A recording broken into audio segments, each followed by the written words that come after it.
This is the Wise Guy Radio Show, a podcast dedicated to educating and inspiring through conversations with today's top talents in the world of glass.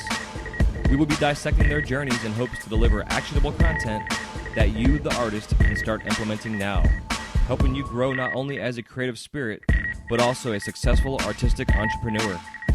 With a little organization, relationship building, and your artistic ability, you can obtain greatness.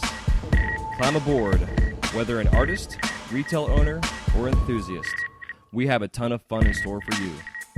Welcome to the Wise Guy Radio Show. You're listening to the Wise Guy Radio Show.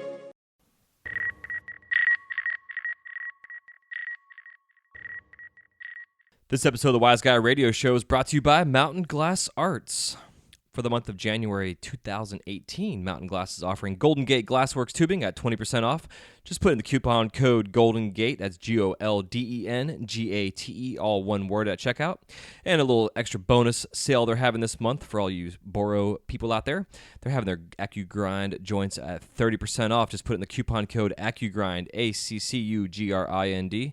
So again, that's Golden Gate tubing at 20% off. Use the coupon code GOLDENGATE or also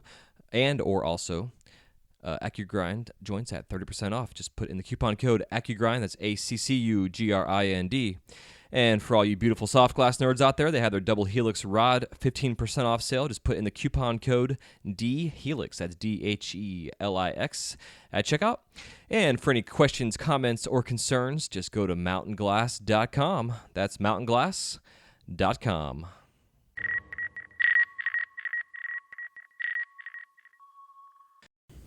Hey, what's happening? Welcome to the Wise Guy Radio Show, episode number 184.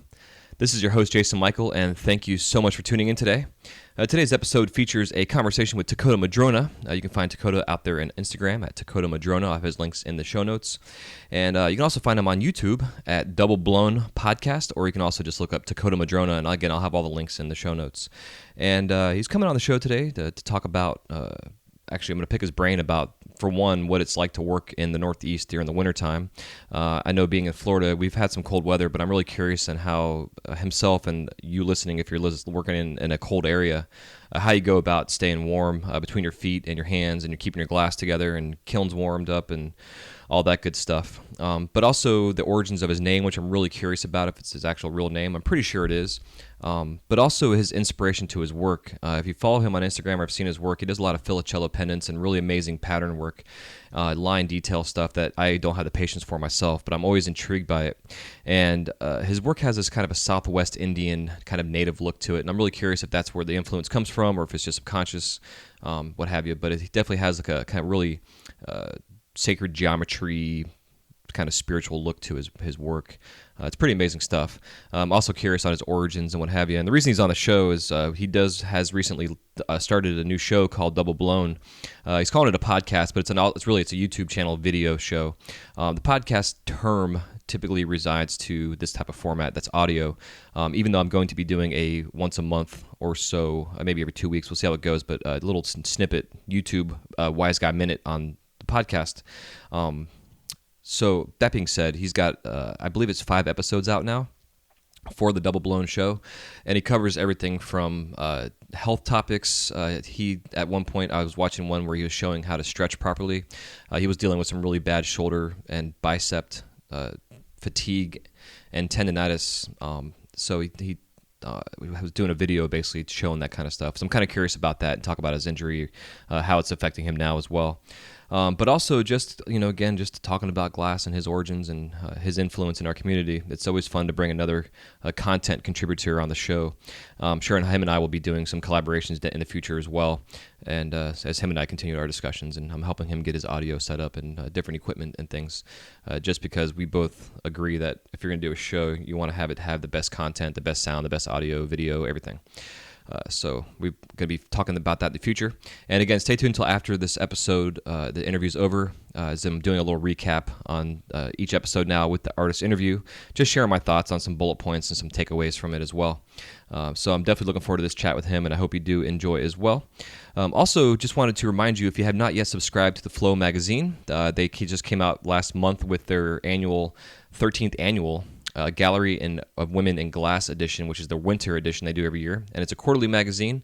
If you have not yet subscribed, you can go to theflowmagazine.com and put in the coupon code WISEGUY, WYZGUY at checkout, and you'll receive 10% off your annual subscription.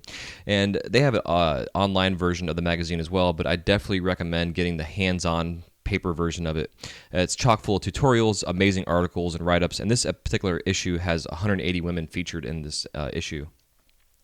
And a lot of times when I get magazines, I love to read the opening comments or a related article that the editor writes. And for this episode, or this issue, I keep wanting to call it an episode. This issue, Margaret Zinser Hunt is the contributing editor to this magazine issue.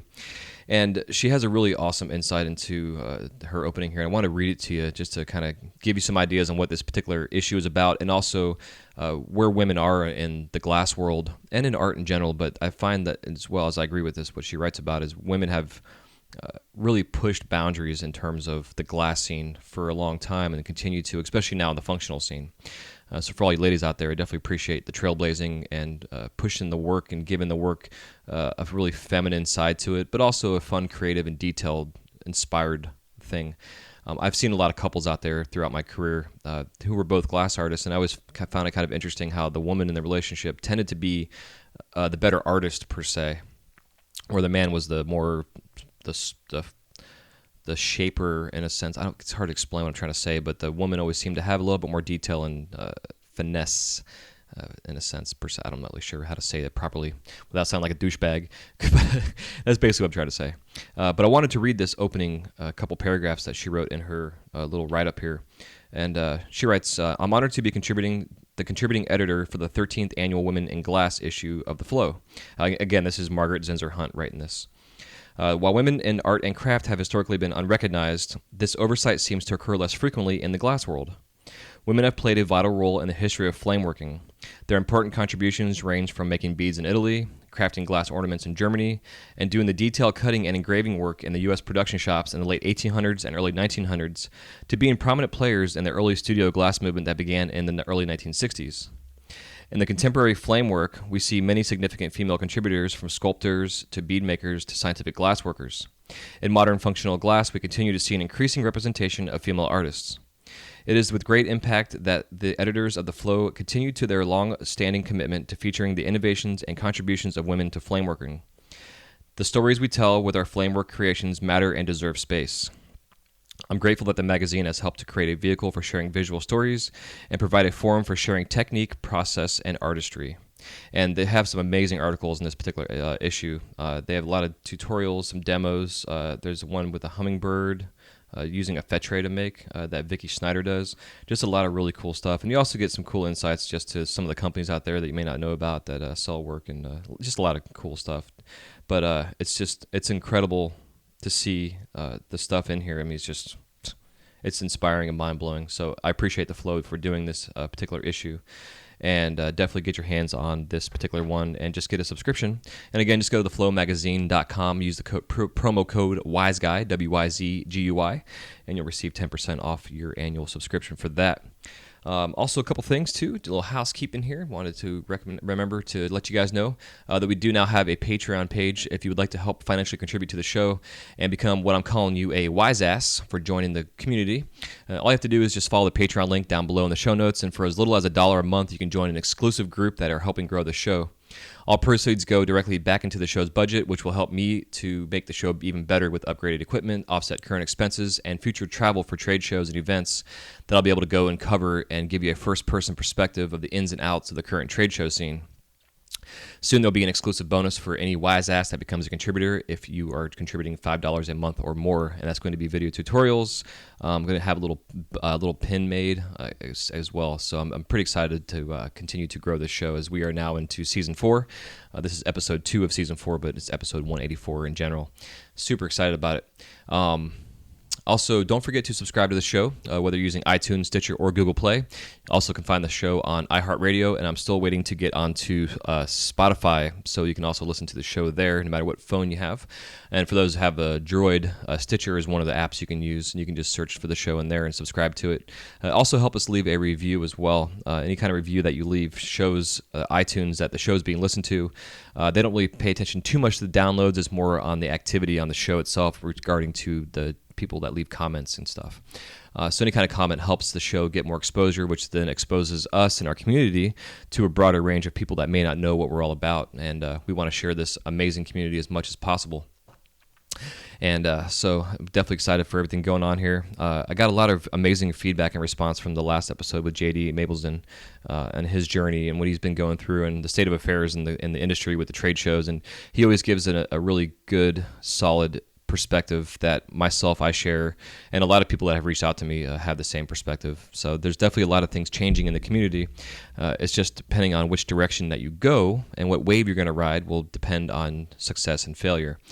So make sure that you're paying attention to all things that are going on. And, a lot of things we talked about in the last episode was creating work for yourself, not creating work necessarily for your audience or for your likes or your follows and that kind of stuff. Really just as a perspective and a voice to create work for yourself. Even though you do production, obviously production is a little different, but when it comes into actually creating your art for yourself and getting your voice out there, it's so important to make work that speaks to you. And if somebody out there doesn't like it, well, then that means it's not for them. So, don't take negativity to heart per se. I know it's easier said than done, but really to avoid making artwork for likes and hearts and shares and that kind of stuff, it's important to kind of stay away from that whole mindset. Especially when you're a newbie in a sense. I know it's easy for myself, I've been doing this for almost 19 years, to get just as wrapped up in the situation. So, yeah. And I have a little story I'm going to be sharing on my Instagram that I had with a guest at work this weekend that really hit home with me. And just brought awareness, even more so, the struggle that our veterans are going through, those that have been in battle and combat. Actually, I'm just going to tell you about it right now, just while I got you on here. I know I'm rambling a little bit, but so this past weekend I had a guest who was one of our fellow cast members. Last year she was in town brought her daughter and grandson in town because the woman who's the cast member, her husband had passed away, and to celebrate his life and to kind of get away from the realities of life. They came to Epcot for the day to kind of just get away. And she had asked if I could make a custom piece for her grandson, and I was like, yeah, sure. So I made this little dragon for him. Well, the dragon I was going to make was going to take about an hour, is about what I quoted. And they wanted to come back and actually watch me make it. So they had their dinner reservations. They came back, and we had 3 hours left in the day. So they got back to the shop about 6. I closed at 9. And literally him and his mom sat there and watched me make it for 3 hours. And I had a pair of glasses I let him borrow, so him and his mom were taking turns wearing them and stuff to help save his eyeballs. But the impact that I made on this kid, who I didn't even really know who he was, until we got to know each other from him hanging out. But I did a little drawing for him of the piece I was going to make ahead of time to get his approval, etc. And his grandmother came back this last weekend and was sharing with me that how much he loved the dragon, and that the drawing I made him, he also framed and has it up on his wall next to the dragon that I made, which I thought was amazing. And she shared the story that last year his father had committed suicide, who was in the Air Force, and he was dealing with severe PTSD from the war. And so basically this little kid lost his father, and she was asking me if there's anything I can make to, as something that could symbolize the loss and to help with that. I guess his battalion that he was in, had a crab for their symbol. And so we have some crabs that we make, and one of our artists, Jerry Beasley, some of you may know who he is, he makes these pretty badass crabs. So she bought one of the crabs, but also asked if I can make him a little custom piece. He liked sea life, so I was like, hey, how about a shark? So I'm going through the process trying to think about, after she told me the story, and I have a 10-year-old, so for myself, and having shared my story of my attempted suicide, it really hit me hard and was heavy on my heart all day. It's just the impact that it hit me, and I wanted to make sure I did something special, but it also kind of gave me some different perspectives on those out there that are struggling still with depression and PTSD and what have you. So I was trying to think of something I can make special for this little boy, and so I made him a little hammerhead And then one of my pieces I make, a manatee scene, has the base has 3 circles that look like the Mickey icon. It's basically my hidden Mickey base. So I wanted to include a little Disney in there. So I made the base with the 3 little circles with the shark on the bigger circle. And then I had these 2 smaller circles, which are like the Mickey ears with nothing on them. And I'm like, okay, what can I do and put on here? And because of the whole crab representation for his father, I made the tiniest little small crab that was in proportion to the shark, and put him on a little rock and had his claws up, like kind of like a protection type of thing. And I was telling the story to my family last night about this whole thing, and I couldn't even get through the story. I was just like, emotionally, it was heavy on me, and I was just kind of lost it. My son was with me too, so it was even heavier. And I guess the whole point of this is, for one, we got to remember our veterans out there. Anything we could do to help them and support them and let them know that they are loved, and we're thankful for their sacrifices. I don't agree with war and all the politics and stuff, but they're human beings that have some serious issues that we all need to somehow find a way to reach out to these folks and help. I don't know what we can do as a glass community, but there's got to be something we can do in a sense. I know there's like a daily push-up thing going on. People are doing to support that. I think it's like 40. I want to say it's 40 veterans a day commit suicide, or it's some crazy number like that. But anyways, that being said, I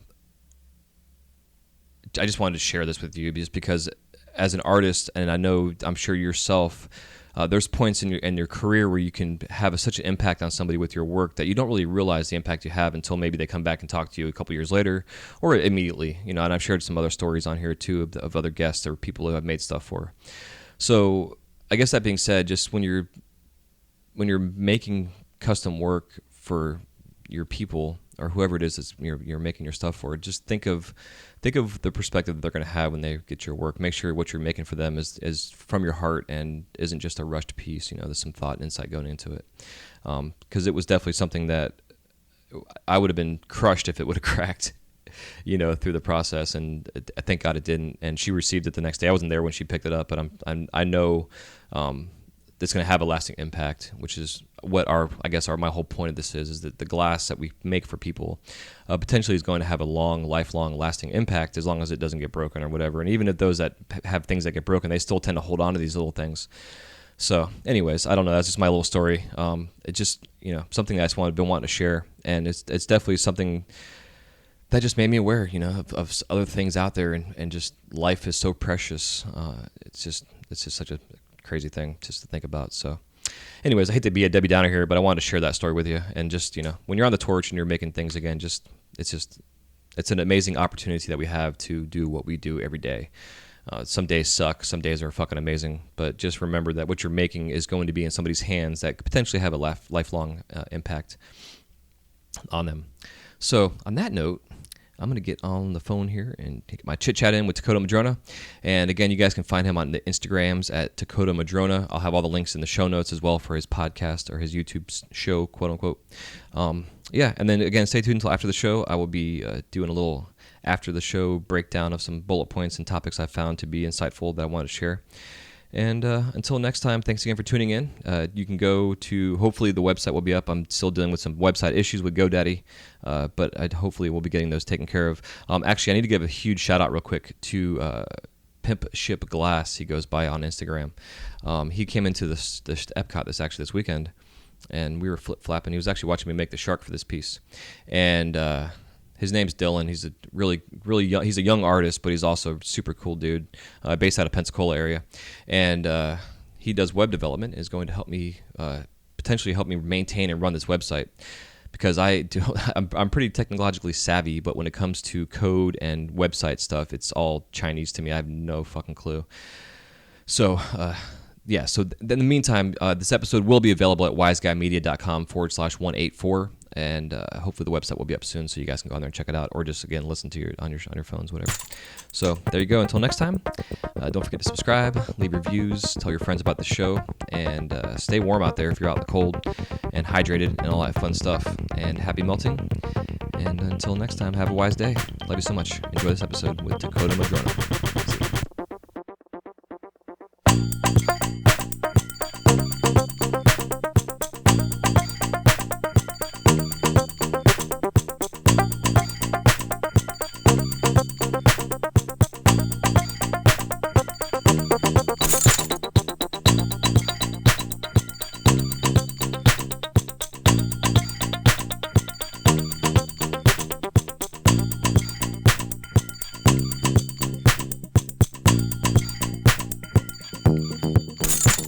Hey, Takoda, welcome to the show. Hey, how's it going? Pretty good, man. It's good to have you on here. I've been following your career for quite a while now, and I've always appreciated your intricacies and details in your line work. Something I have zero patience for, so it's something I appreciate seeing being done, and at the level of expertise in a sense that you're doing yours as well, and the influence that you have in the community, and as well as your new online YouTube podcasty show called Double Blown, which I want to talk about too, which I'm pretty pumped to see another person coming into this educational space.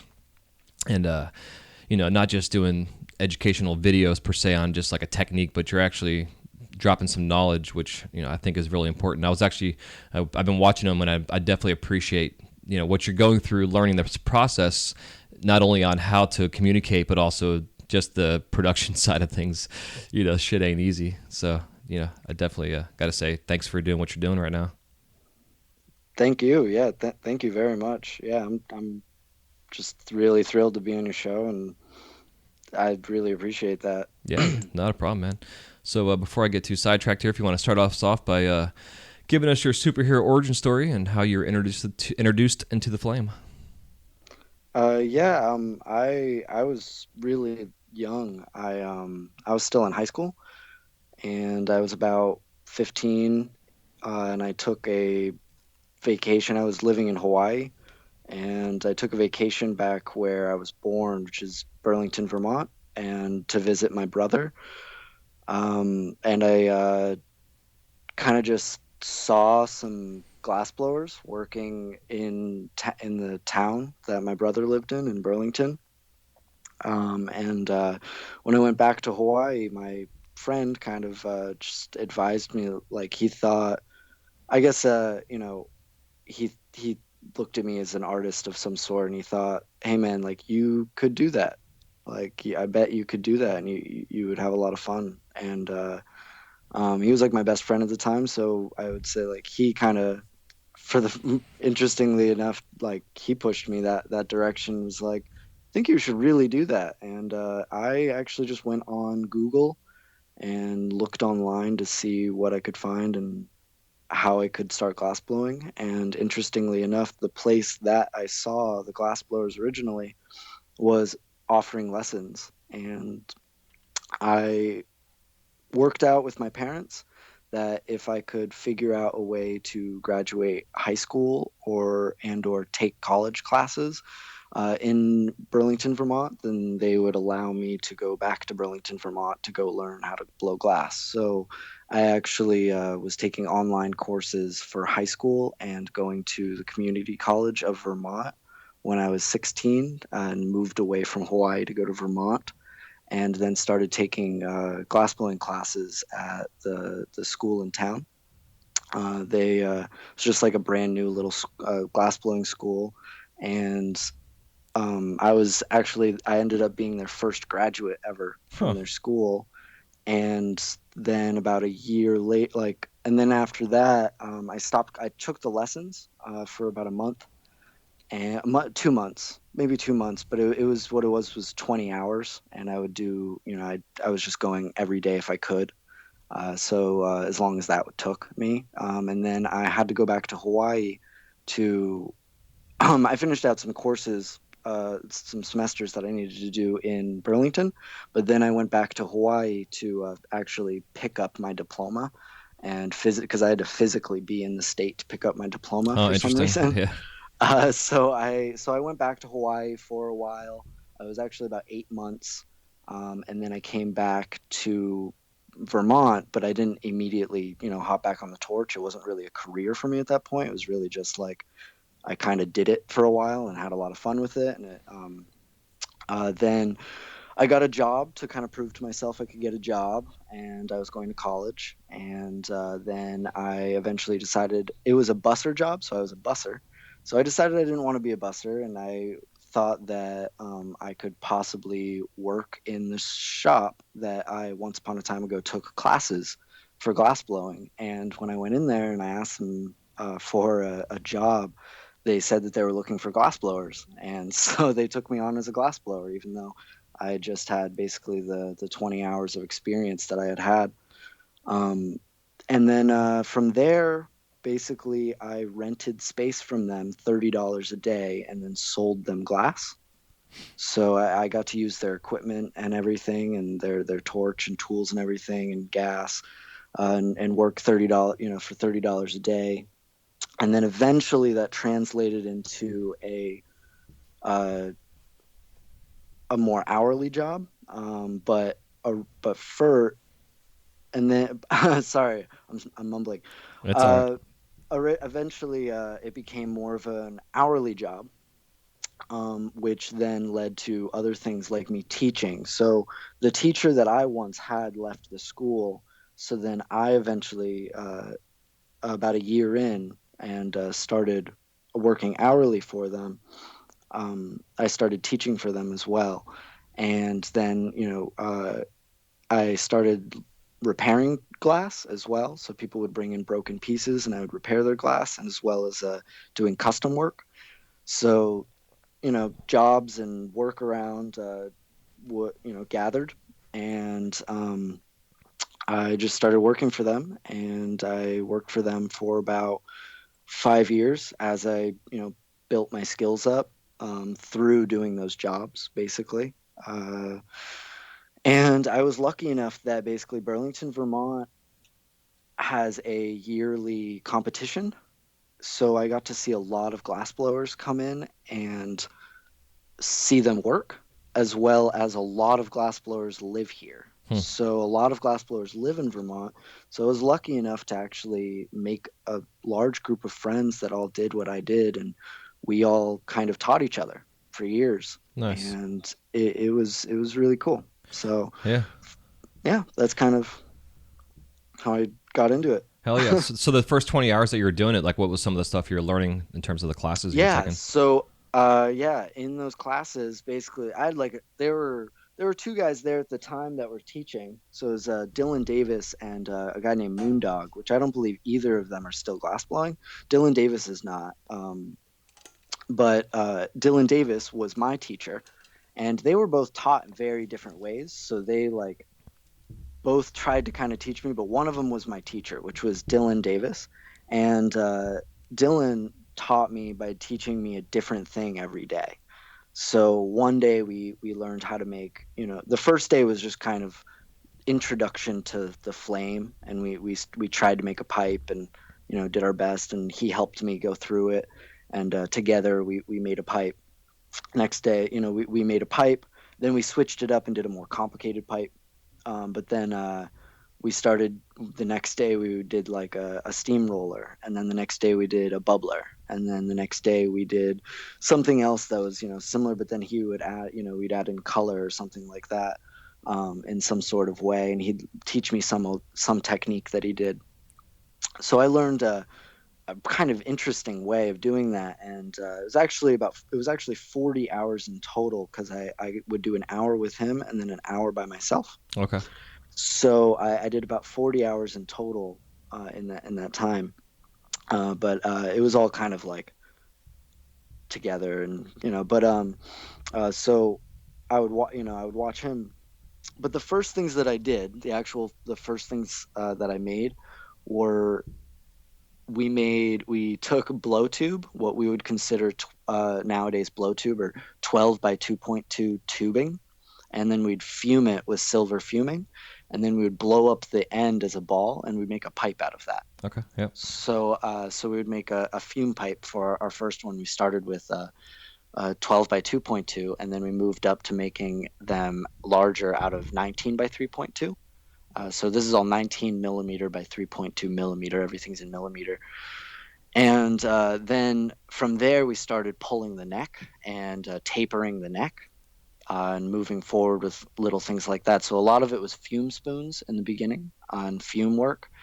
And then we started adding um, like color rod as dots, because we started learning a little bit of honeycomb work as well with the fuming. So we started doing dots, clear dots on the fuming. So he taught me the same thing but with color, and we did some color dots. And then he taught me how to drop a down stem and do a push bowl bubbler, because back then when I was like 16, we weren't making rigs or carb caps or anything or Right. dabbers. So we learned how to we dropped a down stem and did push bowl bubblers. We started with more of a hammer style, and he taught me how to do a fusion to fuse those two pieces of glass together, the water chamber of the push bub and the mouthpiece. And then we started doing stand-up bubblers and just taught me all different kinds of shapes and sizes as far as that. I actually don't think we did a stand-up bubbler together. We actually only did a hammer bubbler together. I learned a stand-up bubbler on my own, but it was pretty much, the same thing. Yeah, for sure. But yeah, so and then towards later on, I was pushing towards making bongs and steamrollers and things like that, as a lot of students are. And he did his best just to let me mess around, and he showed me as much as he could as far as different techniques and ways to work around that. But I was working like a Lynx torch, which is really small, and trying to make a bong, which was like really difficult. And I still have all that stuff, like the scraps. So it was a fun time. And but yeah, I started with some fume spoons and moved on to a little bit of color work, just adding the color, basically just dotting it on, and not too much stringer work or anything, just full rods. And then from there, and he showed me frit work. So we would add frit to the inside of tubes, so inside frit work.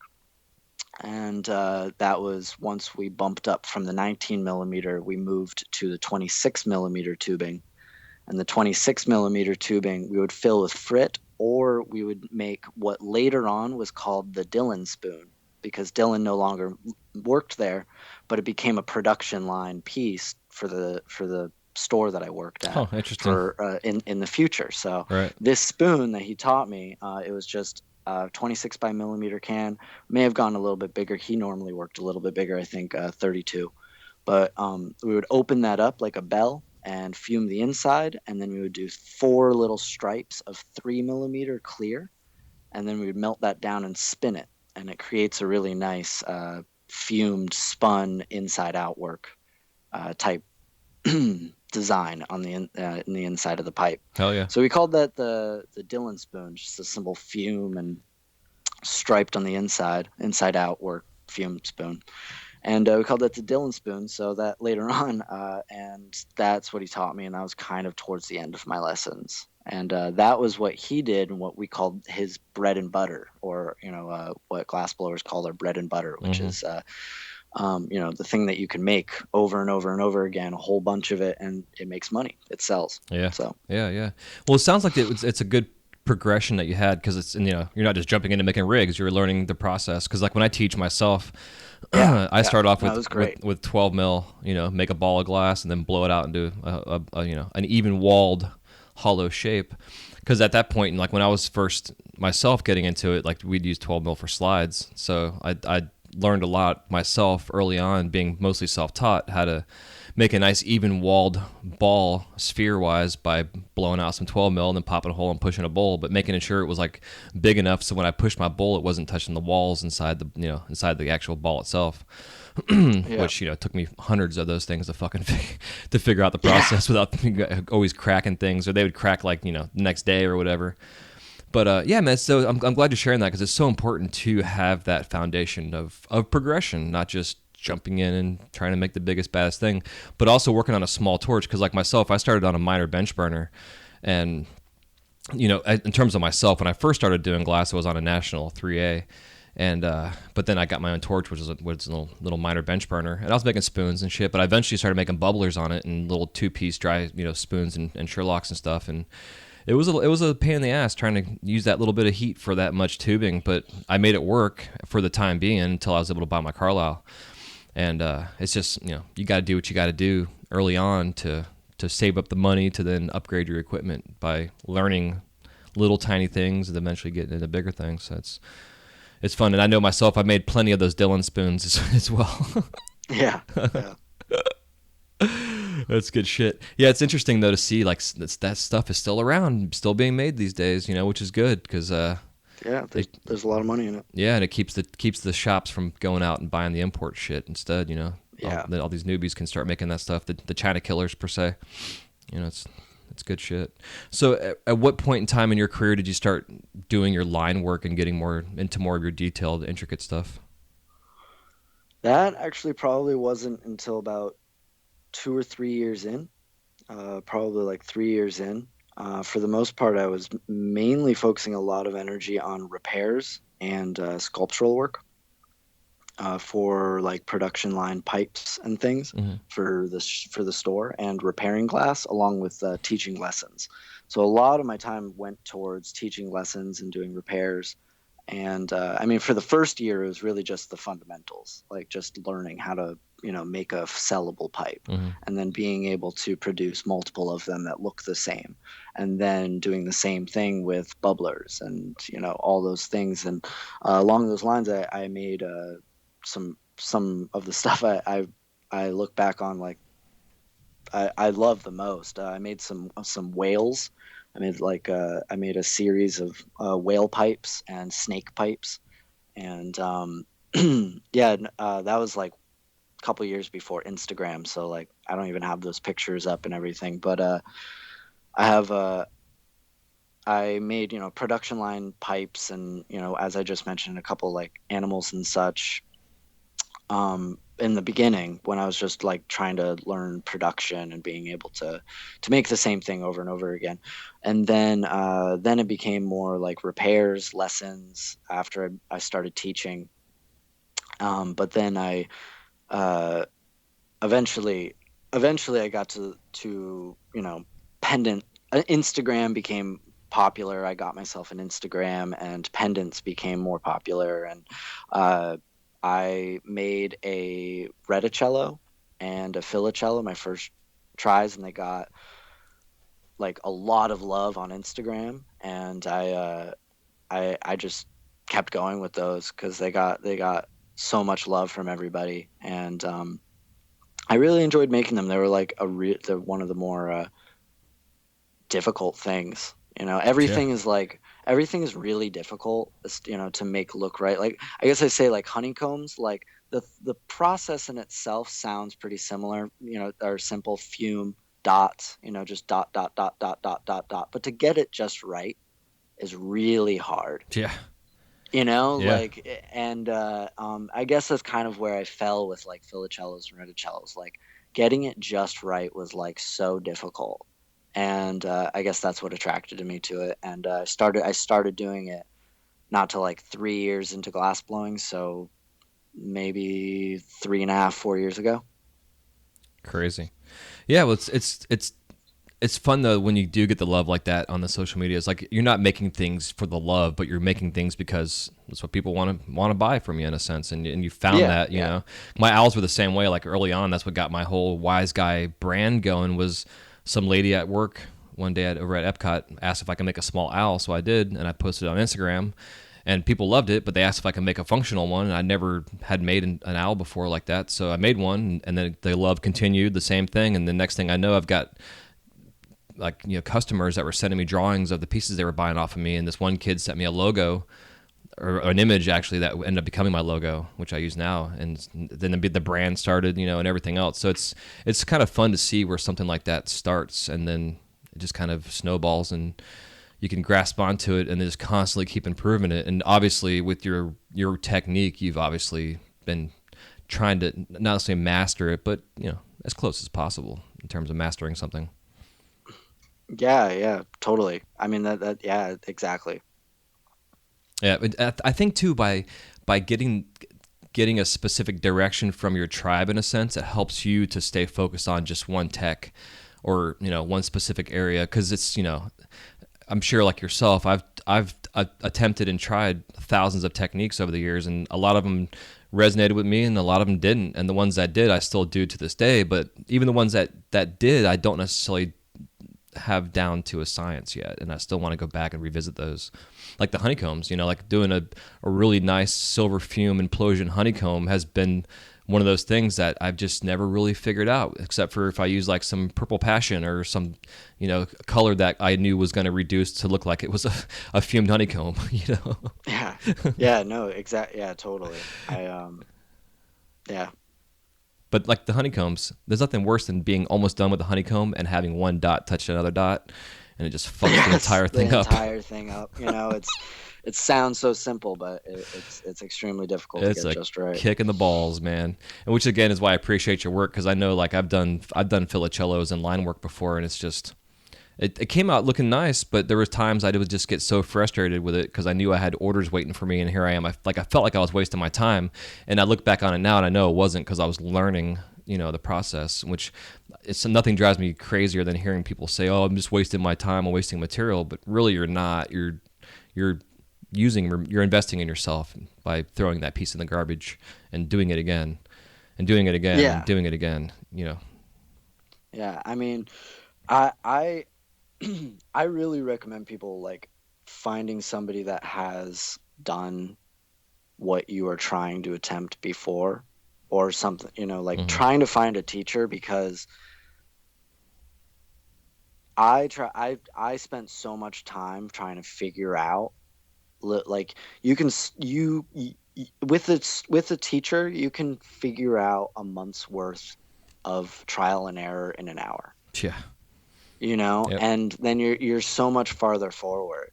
And but because the struggle you're talking about of like over and over again, like when you're self-taught and you are teaching yourself, it is like you said, you do it 1,000 times and you can't figure it out until you get it, and then you're like, oh, that's how you do it. Yeah. Then you have to get good at that, Yeah. Exactly. after you even figure it out. It is definitely like you have to figure it out yourself, but I do totally recommend finding somebody that can show you the ropes. Hmm. It Yeah. exponentially can help. Yeah, and it's also why classes and people that teach charge what they charge, because you're paying for that time that they spent to learn that process, the years and years Oh and yeah, years and years of dedication. You're paying to get the shortcut in a sense. yeah, It's yeah. like either you So, can so spend the time and spend the money doing it yourself, or go spend the money on someone else to show you. It's like having a mentor in a sense. yeah, somebody posted something and said, um, I'm now blanking. I apologize. Of course. It's okay. It'll come Uh, back to you, and you'll shout it out. yeah, of course. I do it all the time, dude. I was interviewing for another podcast last night, and I was talking about the shops on Main Street at Magic Kingdom, and I couldn't think of the fucking store across the street from our shop. And it's like this one big long strip of stores, and I kept referring to it. I referred to it probably 6 or 7 times, and then like halfway in the talk, it was like, it's the Emporium. It just like out of nowhere, and they knew what I was talking about, but it was one of those things. It's like 4 in the morning, and all of a sudden you remember what the fuck you were trying to remember earlier in the day. Yeah, yeah, It drives me crazy. But anyways, but yeah, it's definitely important. It's to understand that you're paying for that knowledge. yeah. I remember what I was gonna say. They posted up that when you're buying somebody's piece and it's worth some odd dollars, 500,000 dollars or whatever, you're and they may have spent so and so time on it, 5 hours or whatever. You're you're not paying for the time that they took to make that piece. You're also paying for the thousands of hours that they've spent before that trying to figure out how to make that. Yeah, exactly. Yeah, yeah. It was. I don't remember exactly how it was said, but it's like, yeah, you're not paying for the artist's time exactly. You're also paying for the fact that they figured out how to do this. Yeah, yeah. Because like I work all the time, I'm always asked like how long it takes me to make something specifically, and I'll tell them it's 15, 20 minutes, and then I go back and I say, well, actually, it's like 19 years and 15 minutes it took me to Yeah, make that piece. yeah. Right. Yeah, exactly. That's what it Exactly. comes down to. So how long total have you been on the torch now? I guess it would be about 7 years now. Well, yeah, yeah, just about. Yeah, about 7 years now. Okay. Hell yeah. So when you were in Hawaii, did you run into like the glass guys out there at all? No, they're really like not at all. I didn't like it. I guess back then they weren't on Google.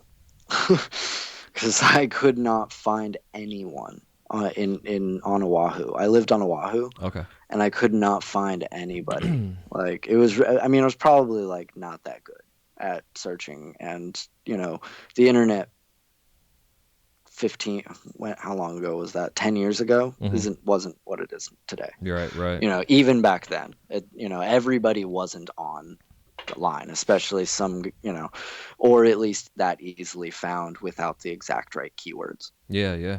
Well, it's You interesting know, too because like I've had Nathan Belmont and Jupiter Nielsen both on the show and talked because they both are out of Hawaii out there, and it's trying to find out like living on an island that's more or less secluded from everything else, especially from like the pipe scene in a sense. Like if they felt like it kind of stunted their growth of not having the exposure to other artists that are in the functional scene per se. Because like Jupiter, the dude's fucking amazing sculptor. Realism, the stuff he's making is just mind blowing. But he's said he's struggled with the pipes because he really didn't have anybody to go under to learn the process in a sense. So by you getting out of Hawaii and going to Vermont where there's a glass scene, it gave you like kind of the kickstart to have that instead of being stuck in Hawaii trying to figure it out on your own. yeah, yeah. No, it definitely, without a scene, I don't know how I would have done it. You know, I mean, there's just, it would have taken me so much longer. Yeah, yeah. I guess it's too. It's like the difference of working by yourself or working in a studio with other glassblowers. You may not all talk to each other all the time and share knowledge, but there's definitely the knowledge is there, and you can look over your shoulder or over their shoulder or whatever to help pick up little tips and tricks here and there, or just have the artist and the energy and the influence that's going on in the studio itself. Yeah, no, I mean, it's exponentially more helpful to have people around, Yeah, always, yeah, in yeah. anything, not just glass blowing. Yeah, yeah, yeah. I agree. So early on when you were teaching, like what were you teaching yourself? Like, were you trying to like share the stuff, like the process, the progression, the way you learned the same way that you were teaching it, like in a sense? Yeah, I tried to basically replicate my old teacher's way of doing it, but I actually, well, not actually at all. I shouldn't say that. I like to say that I kept the same idea, but not, but I couldn't really do that. Basically, what he did, he wasn't really supposed to do, I guess, Hmm. because the whole like goal of we had like two lesson packages, beginner and advanced. There actually was three. There was beginner, intermediate, and advanced.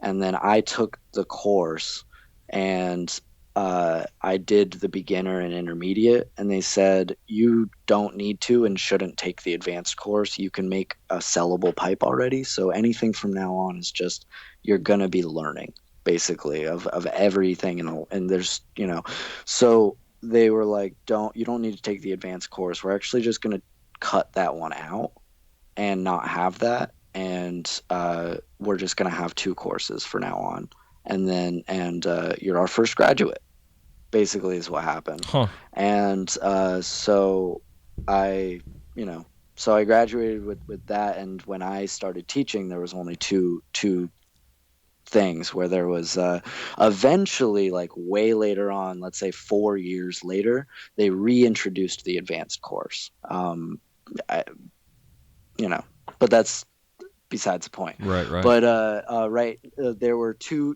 courses, 10 lessons apiece. Okay. So within the first 10 lessons, you're supposed to basically make a fume pipe by yourself. Like you were supposed to be able to make a fume pipe by yourself. So you had to construct, they basically left it up to me to construct a lesson plan that would allow a student to successfully make a fume spoon by a functional fume spoon by the end of 10 lessons. But I realized very quickly I could get a student to do that within two, by himself. Like, Nice. first day he could do it. I could get him to do it by just showing him how to do it. But like 2 hours by yourself and 2 hours with me, for sure. I bet you could, most of them could do it. Like make a fume spoon on their own.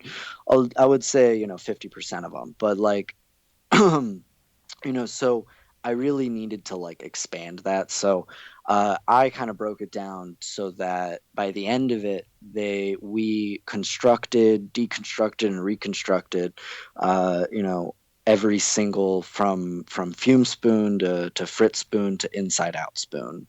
All of that and all the differences with them because sometimes you in the beginning you won't taper the mouth the neck and there's tons of things. When you're melting down frit, you've got to treat the mouthpiece a lot differently. You can get away Mm-hmm. with not really doing so much work with the mouthpiece in the beginning when you're just working with fume, because you're just working with clear glass and fume. But then once you're working with some frit and inside out work, there's a lot more work that goes into that.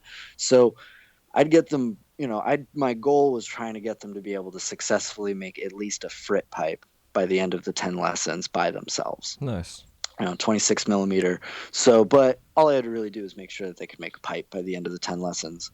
And then the next 10 lessons, I would try to get them to make a bubbler. We would reapproach all the stuff we learned by, going bigger and making, the mouthpiece and the functional bit, learning how to drop the down stem. We do it all clear first and move on to other things. And sometimes people would want to learn, something very specific. So I would leave, out of the 10 lessons, I'd give them 2 lessons to be like, oh, you want to learn how to make a carb cap? Oh, you want to make, a plug for your ear, or you want to make a dabber? I'd let them choose sometimes. So that allowed them to experiment in ways that weren't so grounded and would retain the whole Dylan Davis way of teaching. It would allow them to do what they wanted to do. And I would always try, but like the last lesson, it was always like, what would you really love to do? Like, what's the coolest thing that you would like to do out of all, and I'd work with them and we develop something cool and do it. Nice. But because that was kind of what we did with what Dylan did for me, is that my last lesson, we did a full colored bubbler, and I still have it today. And it kind of looks like I have Millie chips all over it because we dotted with this Momka color that basically you can use as a Millie chip, like a flour Millie chip. Yep. So that was really cool. I still have that today. And it took way longer than the lesson was supposed to, but it was this whole thing. It was like, today we're just going to do whatever you want. We're going to make the coolest thing that we can make, and I'm going to work with you, and you're going to do it. And we did, and it was awesome. So I tried to retain that too. So yeah, that was basically teaching. Yeah. Well, it's cool though, man. I like the idea of the free time like that, or the kind of expand your horizons even more so to kind of push the possibilities in a sense, I guess. Yeah. We also had this, just like with me, we had an hour after working with me. So you'd work with me for an hour, and we'd do back to back. Like with Dylan, which was interesting, is he really just kind of showed me for an hour how to do stuff, and then I worked for myself in an hour. But like, I didn't. But that was because I had my ALS right after the lesson. Okay. So he focused more time in showing me. Like sometimes he'd have me on the torch too, for sure. But we didn't both make a piece. Like in that time, I would make my piece in the ALS. But when I taught in our lesson, like the hour lesson, I make a piece and they'd make a piece during that hour, and then they'd have an hour to experiment and do whatever they want, and basically try to, I would say, replicate what we just did, by yourself. Some of them would, take some of the time to experiment and do whatever they wanted. But, so we would do that. And those were called ALS hours, or ASL, ALS, not ASL, that's American Sign Language, but ALS hours.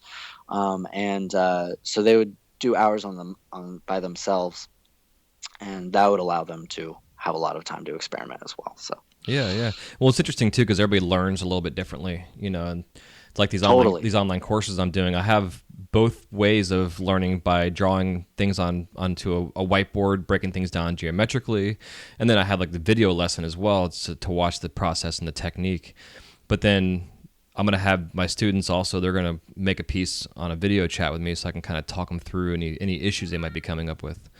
So it's everybody has, some people like to be shown things, some people like to figure it out themselves, and I think the process of showing somebody, having them do it so you can watch them, and then leaving them by themselves is the way to go, because you kind of get all the best of both worlds in there in the same time, compared to, like you're saying, just he shows you and then you're on your own for an hour. It's like it's not always Yeah. easy because You get an hour of me right over your shoulder to ask questions and yeah. help you, even like grab the glass in an emergency or something like that. Mm-hmm. And then you get to go on your own and like be on your own, which I think is where most of the learning comes. Yeah. Being on your own. Yeah. But I was going to say something. I totally blanked. Sorry. That's why I said, but I totally blanked again. But it's all good. I like that, like you're saying that too, by standing behind them, because I do the same thing. Like I tell my students, like, don't be surprised if I grab your arm or put you in a certain position, because it's all about body mechanics too. Besides just making things, you got to understand gravity, keeping your arms and elbows tight to your sides. Like there's certain things you got to really body mechanic wise know to not only to make it so you can work longer, but also to make it so you're not going to be you're going to let gravity do its thing. It's just so many nuances. I'd always tell my students put their arms like up like a T-Rex. Yeah, And then exactly. put their hands forward. I had this whole routine. Actually, my episode 5 of Double Blown is about tendonitis and how I've been dealing with tendonitis, and I actually discuss a lot of about what you were just saying of body mechanics and how how you need to relax yourself while you're working. Otherwise, you're going to do some real damage to yourself. Yeah. So yeah, well, so speaking of Double Blown, dude, I definitely, I know you have done, before you started doing your show, you have done a lot of other like tutorial videos and stuff on your YouTube. So at what point in time, like what spawned your interest, a couple of years ago per se, or however long ago it was you started doing your YouTube channel? Like what was kind of getting you going with that? Well, my YouTube channel basically, like, I don't really know why I made that YouTube channel I think before I even glass blew, but I made a YouTube channel and started posting up kind of like my own stuff. Like I had a video of my gerbil once, but because I used to have a gerbil and he would climb out of the cage and then climb back into the cage by himself, which I thought was very cool. Yeah, it is. But that's how my YouTube channel really started. But I guess as far as like what made me want to like post up my glass blowing videos, because I started doing how-to videos much later on, like years later, and I did a couple how-to videos. That's really just because like I said, I was lucky enough to grow up in, or come up, not grow up, but grow up. I started when I was very young, so you could classify it as that, but come up in an area where there are so many people to learn from. And I know that, historically glass blowing isn't exactly the thing that is the most open to people. Like it's been very closed off from general society, as 3,000 years ago, if you told people how to blow, you'd be killed. Yeah. So it hasn't been the most open thing. So basically it's just like people showed me a lot of stuff and I learned something that a lot of people were interested in at that time. Like there are now a bunch of videos and tutorials on so much. When I was coming up, there was nothing, like absolutely nothing. I remember because Revere wasn't even doing his videos. When I was 16, I don't think Revere was doing any videos.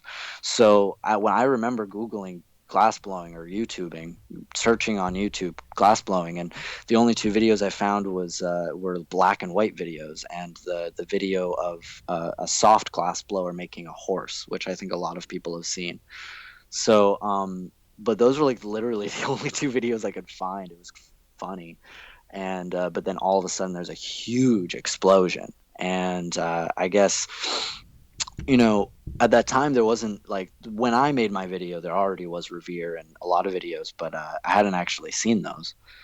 And at that time I just hadn't seen them for some reason, because I wasn't really on top of it, and it was more just dealing with my community. And I got on the Instagram wagon a little late. A couple of my friends had Instagram for a year or two before I did. So I just wasn't on top of it. But I came out with the how to make a Filicello video actually shortly after Revere and Eugene made theirs. but that was weird. So, Hmm. but but I made mine, and I made mine because a lot of people just had so many questions, and I wanted people to know what I was doing because I also there's this really awesome guy named Hickory. He's a glass blower, and he actually will like show people his like exactly how he does his stuff, all of his Hickory stuff, and he shows the tubing and exactly how he vac stacks it, and everything. He'll show you everything, and he's basically just like, yeah, you could make it too, but like good luck doing exactly what I do, All you right. know? Like it's like but and I would like to see you do it, that'd be, it's cool. Or take what I've made and make your own thing, like make a different tree, or make something completely different. There's so many things that you can do with that technique that he uses to Hmm. make that his tubing. So yeah, I just, seeing other people do it, I guess too. Like Hickory just openly showing how he does what he does was really cool. And it's like, I want these people to know this. Somebody else showed me, and they didn't really show, I had to build off of a reticello basically. And to this day, people say I don't make a filicello. I've made filicellos the same way that Yushin makes filicellos, and a lot of other artists make filicellos. But if you look at our how-to videos, Yushin's versus mine, they're very, very different. We make our stuff very different. So like a lot of people like reticello can be made in so many different ways Hmm. too. Yeah. So really, it was like showing people my way of doing it. It was like this is how I figured it out. Well, that's why I think it's I wasn't told how to do this. Like I had a basic understanding that two sets of lines need to cross each other, right. and then I built from that. you know? Yeah, yeah. Then that's why I think it's so much fun with the glass community. Is like there's so many different ways to get from A to Z. It's just how do you do it? What works best for you? It isn't just if it works for you, Sheen, it works for you, Sheen, but it may not work for you in a sense. And you can watch a video and try to copy it, but you also got to have a foundation to understand your medium first before you can even think about doing anything like that, making a whatever it is that you want to copy off of YouTube. So, and I think that's what's important for people that are getting started, to get a lesson or two or five or whatever under their belt first, just to get the foundational technique down first for understanding how to melt glass. And then once you Exactly. Yeah. and then you can do whatever the fuck you want to do. But again, it takes a ton of practice. Watching you do your filicello, it's like, yeah, you've done them thousands of times, so you got this shit down to a science. The person that watches the video and attempts it the first time around, they may nail it the first time, but that second, third, and fourth time, it's going to look like shit, But And then maybe by number 20 or 50, it's going to look back to how the first one was. It's interesting. exactly. And glass is Yeah. always like that. It's like one step forward, 20 steps backwards. All It's, the time. you know, Yeah. It's weird. It's weird like that. yeah, it really is. So when you were first selling your work, I mean, obviously you're saying, you were selling your glass to the studio you're working at, but when you got out of that space, how'd you go about marketing and selling your glass? Yeah, so I started selling glass on Instagram, basically at auction, and it wasn't really for the money at first. It was really just for like followers and like trying to gain some sort of foundation on Instagram, marketing myself. And everybody was kind of auctioning stuff, and at the same time, I was starting to make pendants for the first time, and the store I was working for wasn't going to buy those. So everything else I was working for, they a lot of this, stuff they'd buy, and a lot of my time was really spent on repairs and lessons Hmm. where there's no product. So, uh, like a lot of my time was spent on that. So like there wasn't a lot of product over the time. But the the products that I was making that were outside of the store ended up first originally just being like my first filicellos. So those were really the first things I ever was selling outside of the store I was working for. And that was all really auctions. So, and that was like a building process where I'm going to talk about it a little bit actually in a Instagram tips and tricks type thing, hopefully on my podcast soon, but in like full depth. But a lot goes into that in learning how to build an auction page slash, just do auctions in general and find that following and, selling glass that way. But then what that translated to was that I ended up actually selling glass and rigs that matched, that were my designs, that were my pendants. And I started selling to stores, and the stores were basically, I just emailed people. I just scattershot emails to people, and a lot of them were really, really nice. And a lot of them were willing to check out my glass and work with me. And a lot of it was just communication and luck, and producing something and having pictures. Yeah. you know, um, yeah, that's kind of how I started selling. Was I started with auctions, and then once I had a price scheme for my auctions to like price my glass out, then I was able to approach stores with a wholesale price. And then once I was able to do that, I found a couple stores willing to buy from me and continued some auctions. But then that got complicated because I couldn't allow my auctions to compete with stores. Hmm. So that got really complicated, and I started avoiding auctions. And nowadays, where there's been a lot of time in this and changing how I do things and growth and lots of different things, but now all of my auctions are things that you can't find in stores. So, there's no competition. Yeah, yeah. I'm glad you're saying that, because that was part of my issue first off with auctions, because I do the same thing. Like for me, the auction is offering my tribe a chance to purchase my glass that's a pretty affordable rate, more so than buying it in a shop. But I also try to make sure that the price point was at least potentially at what the retail of the shop was going to be. But a lot of times Yeah. it was maybe at wholesale, and I know a couple of my accounts were kind of pissed about it. So I had to go to a point like you're saying, like if I was going to auction something off, it had to be something that I wasn't selling to anybody else but through my auctions. Exactly. Yeah. It's a conflict of interest in a sense. But I think too, like what you're saying, it's good if you have a new product that you're making and you want to get it out in the market and you want to test the market by running an auction, because it gives you kind of a chance to somewhat gauge what it's going to potentially retail for, or it might be under retail, but it still gives you the idea of where to kind of range your price for it, when it comes down to Exactly. wholesale. No, it's great help, and it's also proof. Yeah. So most stores don't have anything to go off of except for your word. If you say something's worth $1,000 and it's gonna sell, why do they think that that's true other than your word? So you actually can have a reference and be like, well, I sold 3 of these things that are exactly like this. Looks like people want them, and it's sold for this much. So I want this much. Yeah. It's awesome. It's really like a good way of going about it, but there's also the conflict of interest. Mm-hmm. So, there's going to have to be some communication there, or stores are going to have to be, blind or understanding. Yeah, exactly. Yeah, yeah. So when you were doing your emailing, did you scour the Instagrams and just find contact information through the Instagrams and social media feeds to get their contacts? That was redundant. I just actually searched smoke or shop, like keywords, into the search engine, and then DM'd stores. But also throughout time, I also have like followed stores and know of stores. Um, I also later on, like when I was first beginning, I was doing this stuff, but much later on, I started going to trade shows and doing other things like that. Which and at that point. Instagram, through Instagram, you end up being seen by people, and people know you, and you end up meeting them, and, relationships are made over time, basically. Yeah. Hell yeah.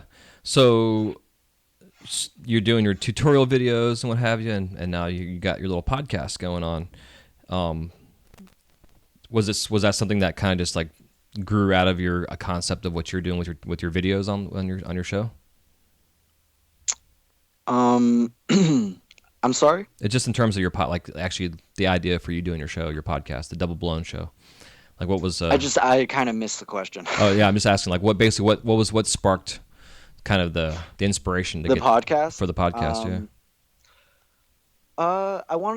I kind of felt like Instagram, I only get like a short little caption, and it's not really like I felt like a podcast is a totally different platform to to speak to people and to interact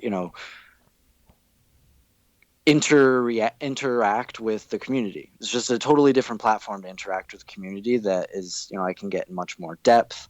People can write in, it's really it stemmed from because I am a huge fan of comedy, and I've been watching stand up since I was a child, and it's gone through this huge explosion, and there's so much stand up,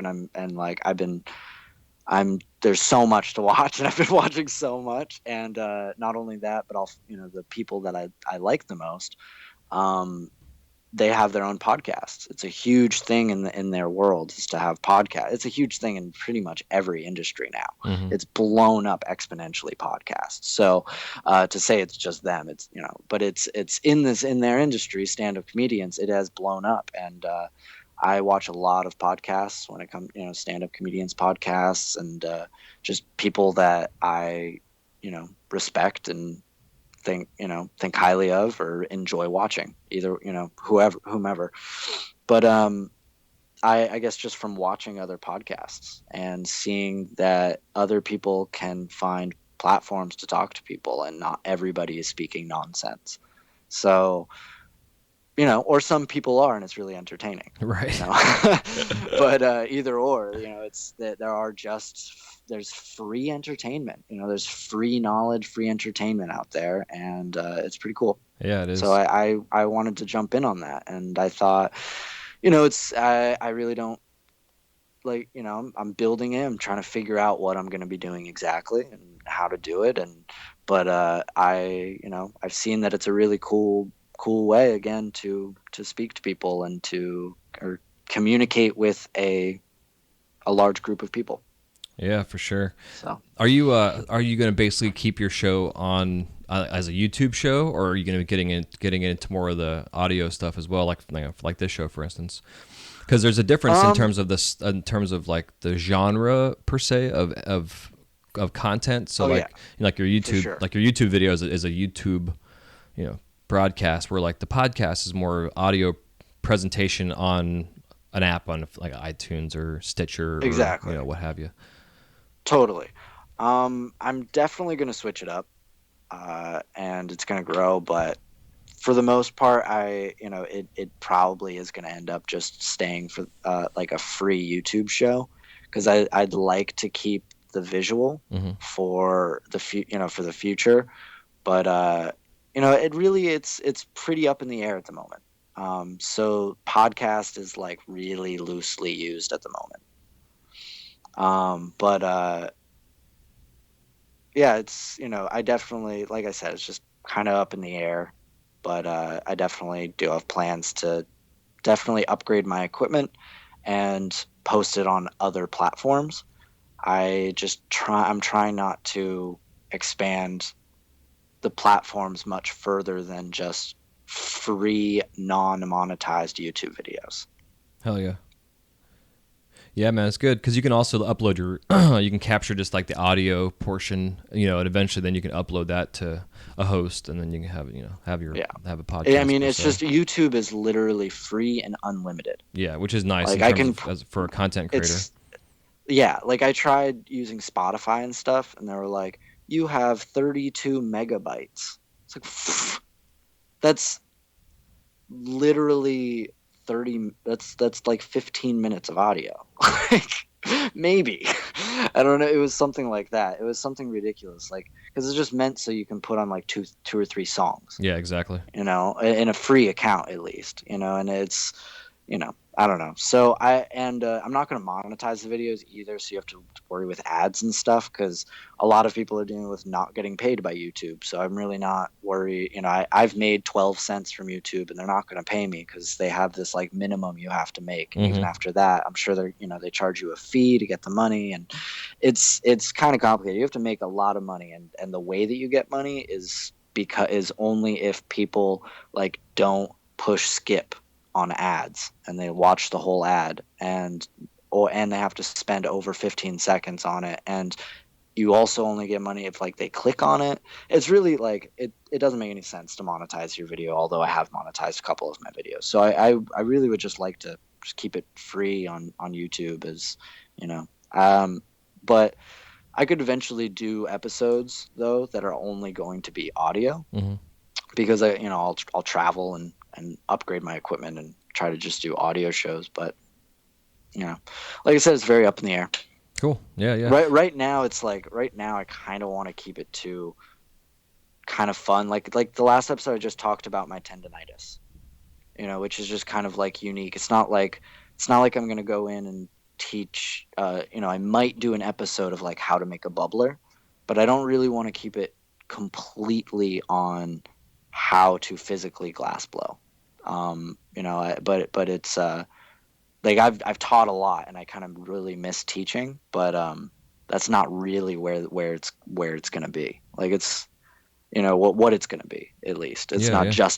just gonna be how-to videos, I guess. Yeah, yeah. So Yeah, so speaking of your tendonitis, like, because I deal with it myself, and after almost 19 years of doing this, it's just bound to happen. Arthritis and precarpal tunnel, all that shit, just from repetitive strain, injuries that you can potentially get down the road. I haven't seen that particular episode yet, and I definitely want to watch it. But yourself personally, like, how have you? Is it something new that you've been dealing with in terms of the tendonitis, or is it something that you've been dealing with for a while now? no, it's been years. Progressively worse. Like I've gone through periods like I couldn't sleep for months. So much pain, like unbelievable amounts of pain. Like I've never had anything. I learned what chronic pain was. Like I really didn't understand the concept of chronic pain or the definition of chronic until I figured this out. Hmm. Until I experienced this and had to talk to all the doctors I spoke to. I now get it. I now know what chronic pain is, and it's no, it's and it was something that I didn't quite understand, which was like the whole issue is that I didn't understand, and I was just doing worse and worse stuff for myself. I wasn't working out my arms the right way. I was assuming my glass blowing work was exercise for my arms and not just tearing it apart. I like the stretches I were doing were really counterproductive.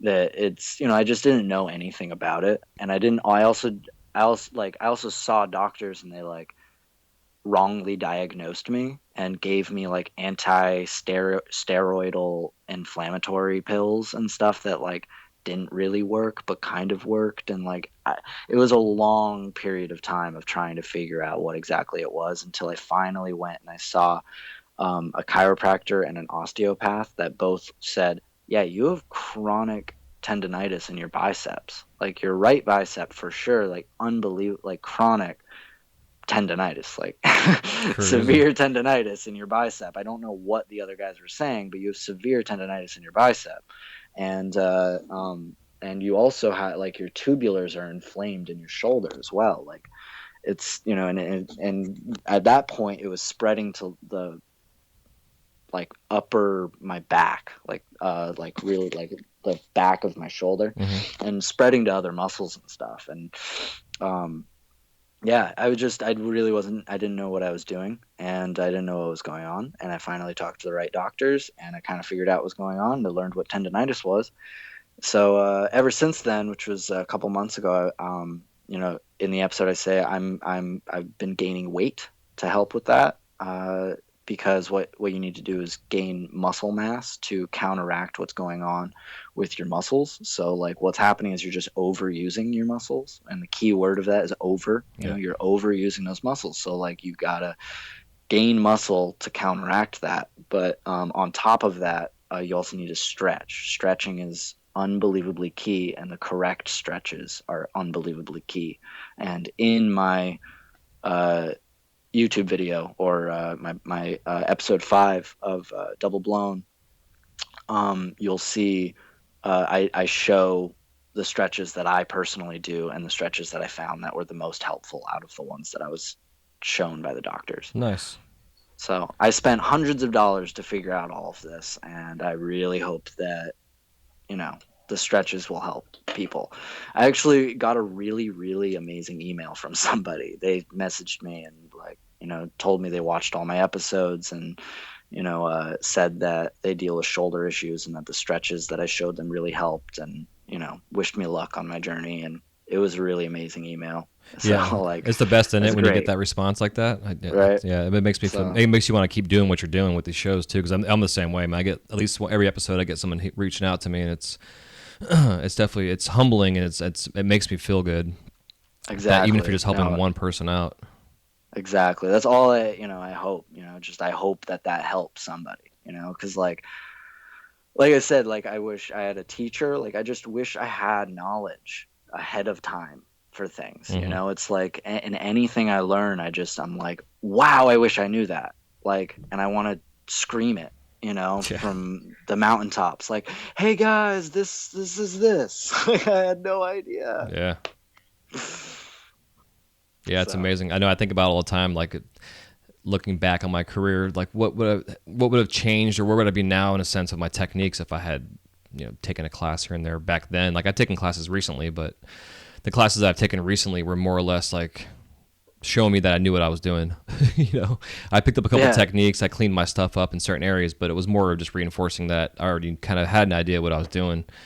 But if I had those lessons 10 years ago, who knows, the difference. But also, I may not be as I guess, yeah. You might not be the exactly as who you are. yeah, the level I'm at now. It's- Um, but like that's why I made the Filicello video. It's like I spent so long making reticellos and filicellos that were subpar, and I wish I just had my video. And it's literally like, how many times you're like, how, I wish I could like send a letter to my younger self.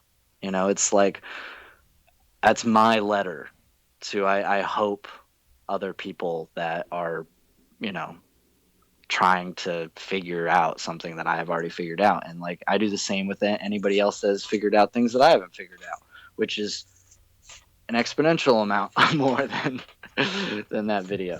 It's Yeah. like so I just think that we all, that's why I'm doing it. It's just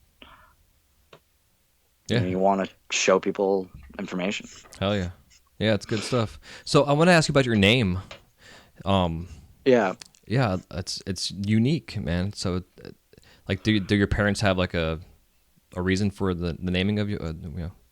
Yeah, so Takoda is a friend all in Lakota Cherokee. Okay. So it's Native American, and Madrona is actually a name that my father picked. So my father's Louis Madrona, and he's a doctor and author. He wrote Coyote Medicine, which was a bestseller in 10 years ago.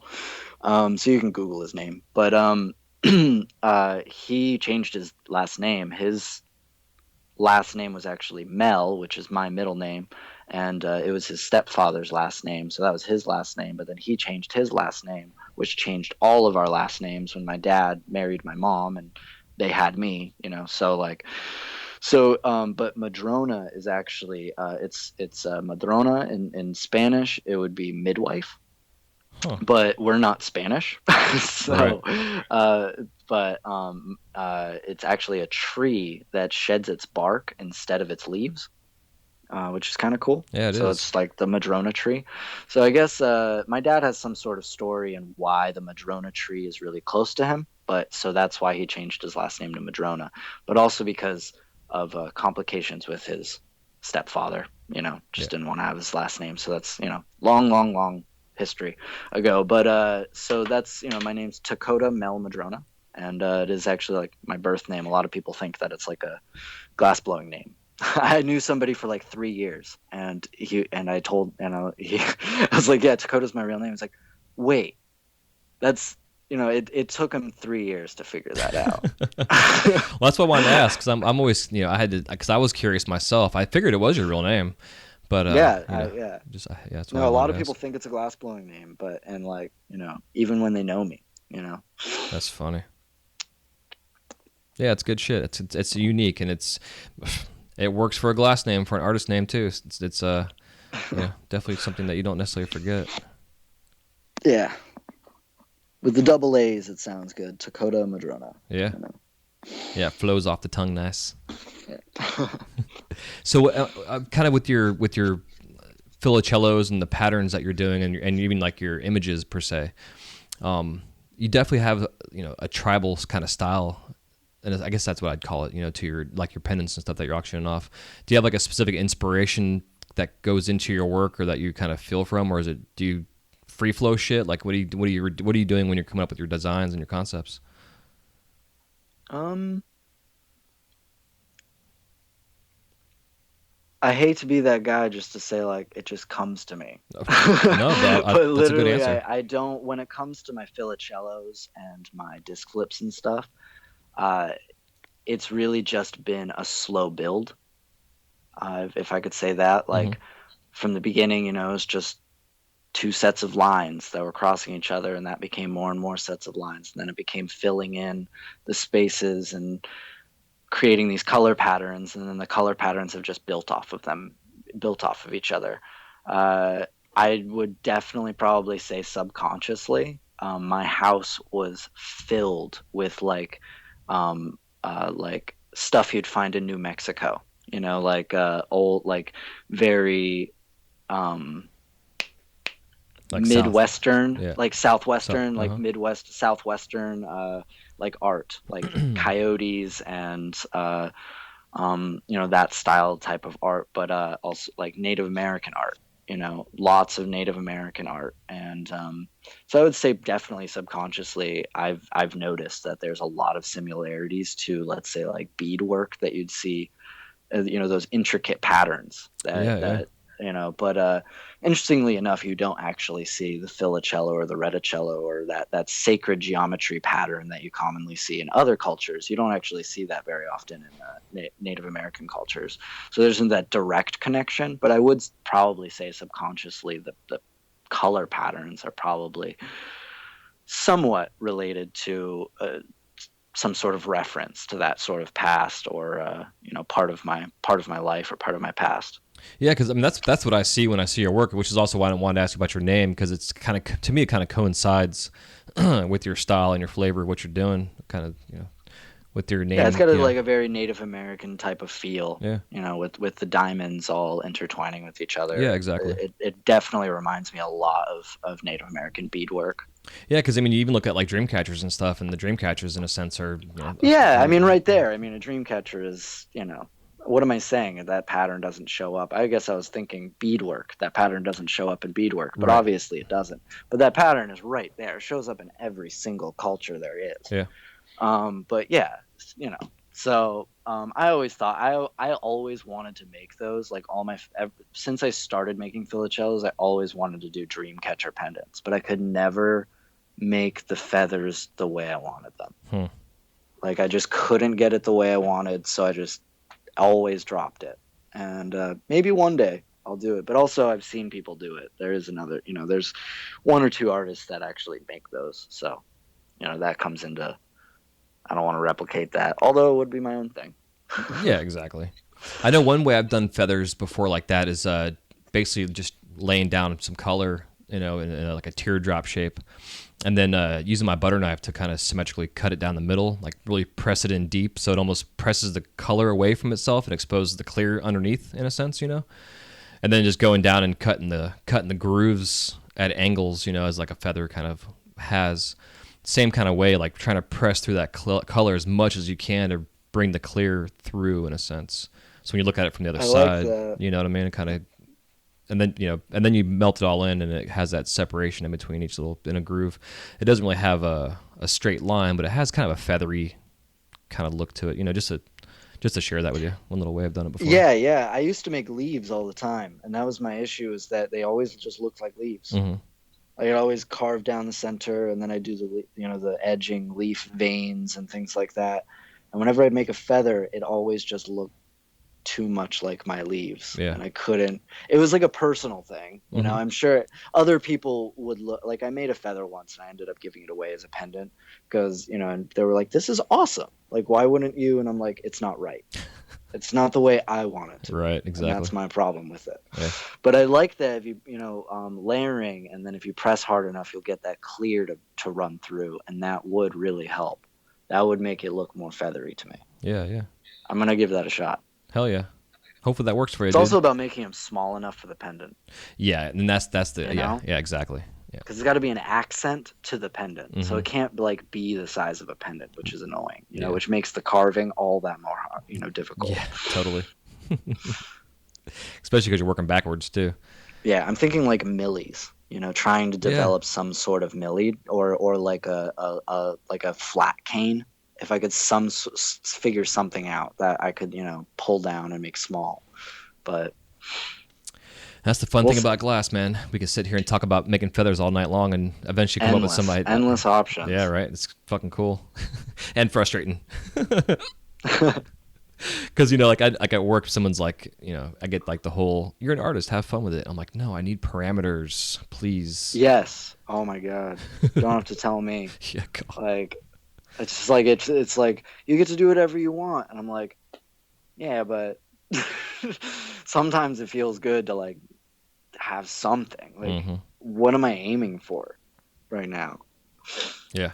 Yeah, because I'm asked a lot, like when it comes to production, like people always ask me, like how many, like say when I'm in the hot shop making ornaments, like, well, how many are you making a day? And I'm like, well, sometimes 20 to 25. And they're like, well, doesn't that get boring? I'm like, no, I love opening the kiln and seeing a full kiln. But then there's days where I like opening the kiln and just seeing one big fucking piece in there. It just depends on what my Yeah. mood for that day is. Yeah, totally. Hell yeah, dude. Well, I think right now would be a good time for us to take a quick break and thank our sponsors here. And then we'll come back and it'll be time for us to crash the kiln.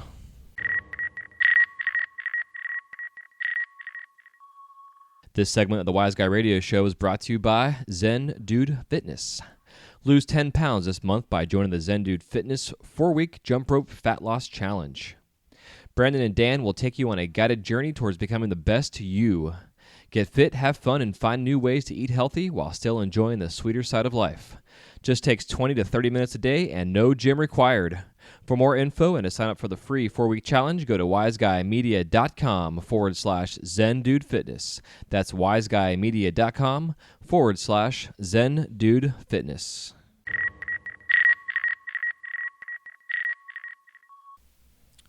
All right, we're back.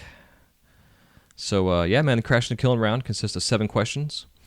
You can give me a 30 to 60 second answer on them, or you can also expound upon them as we always do. And the first question I always like to ask, if there's any living glass artist out there that you haven't worked with yet, who is it and why?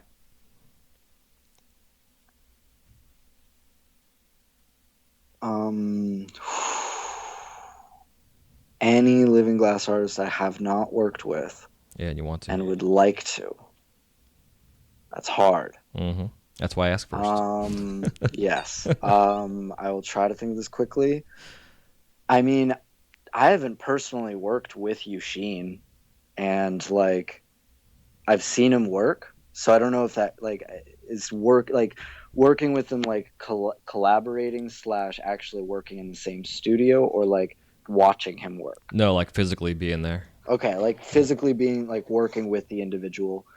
I mean, Yushin and I, like, I would like to, I guess, work with Yushin because of, one, the popularity, but two, because I feel like what he has to offer me could really help in what I do more specifically. Mm-hmm. Maybe WJC too would be the same kind of premise, Mm-hmm. like where they could be really helpful for, and very specifically helpful for what I do. But as far as and that's hard. Mm-hmm. I mean, coil condenser I haven't gotten to work with, and I know that he's got a lot of information to give. Mm-hmm. I mean, just 'cause, I've seen his work, and I know that I know the school he's come from, and I've seen his development. I know how much time he spends traveling to different places, learning from places. I mean, I think that he would have some knowledge to give me, and I'm very interested in the knowledge that I know that he has. Yeah, he's a great teacher. He's actually one of the few classes I've taken was with him.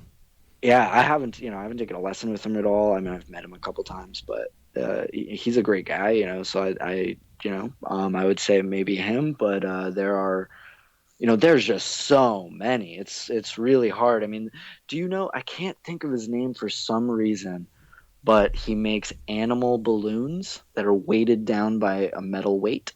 Oh yeah. God,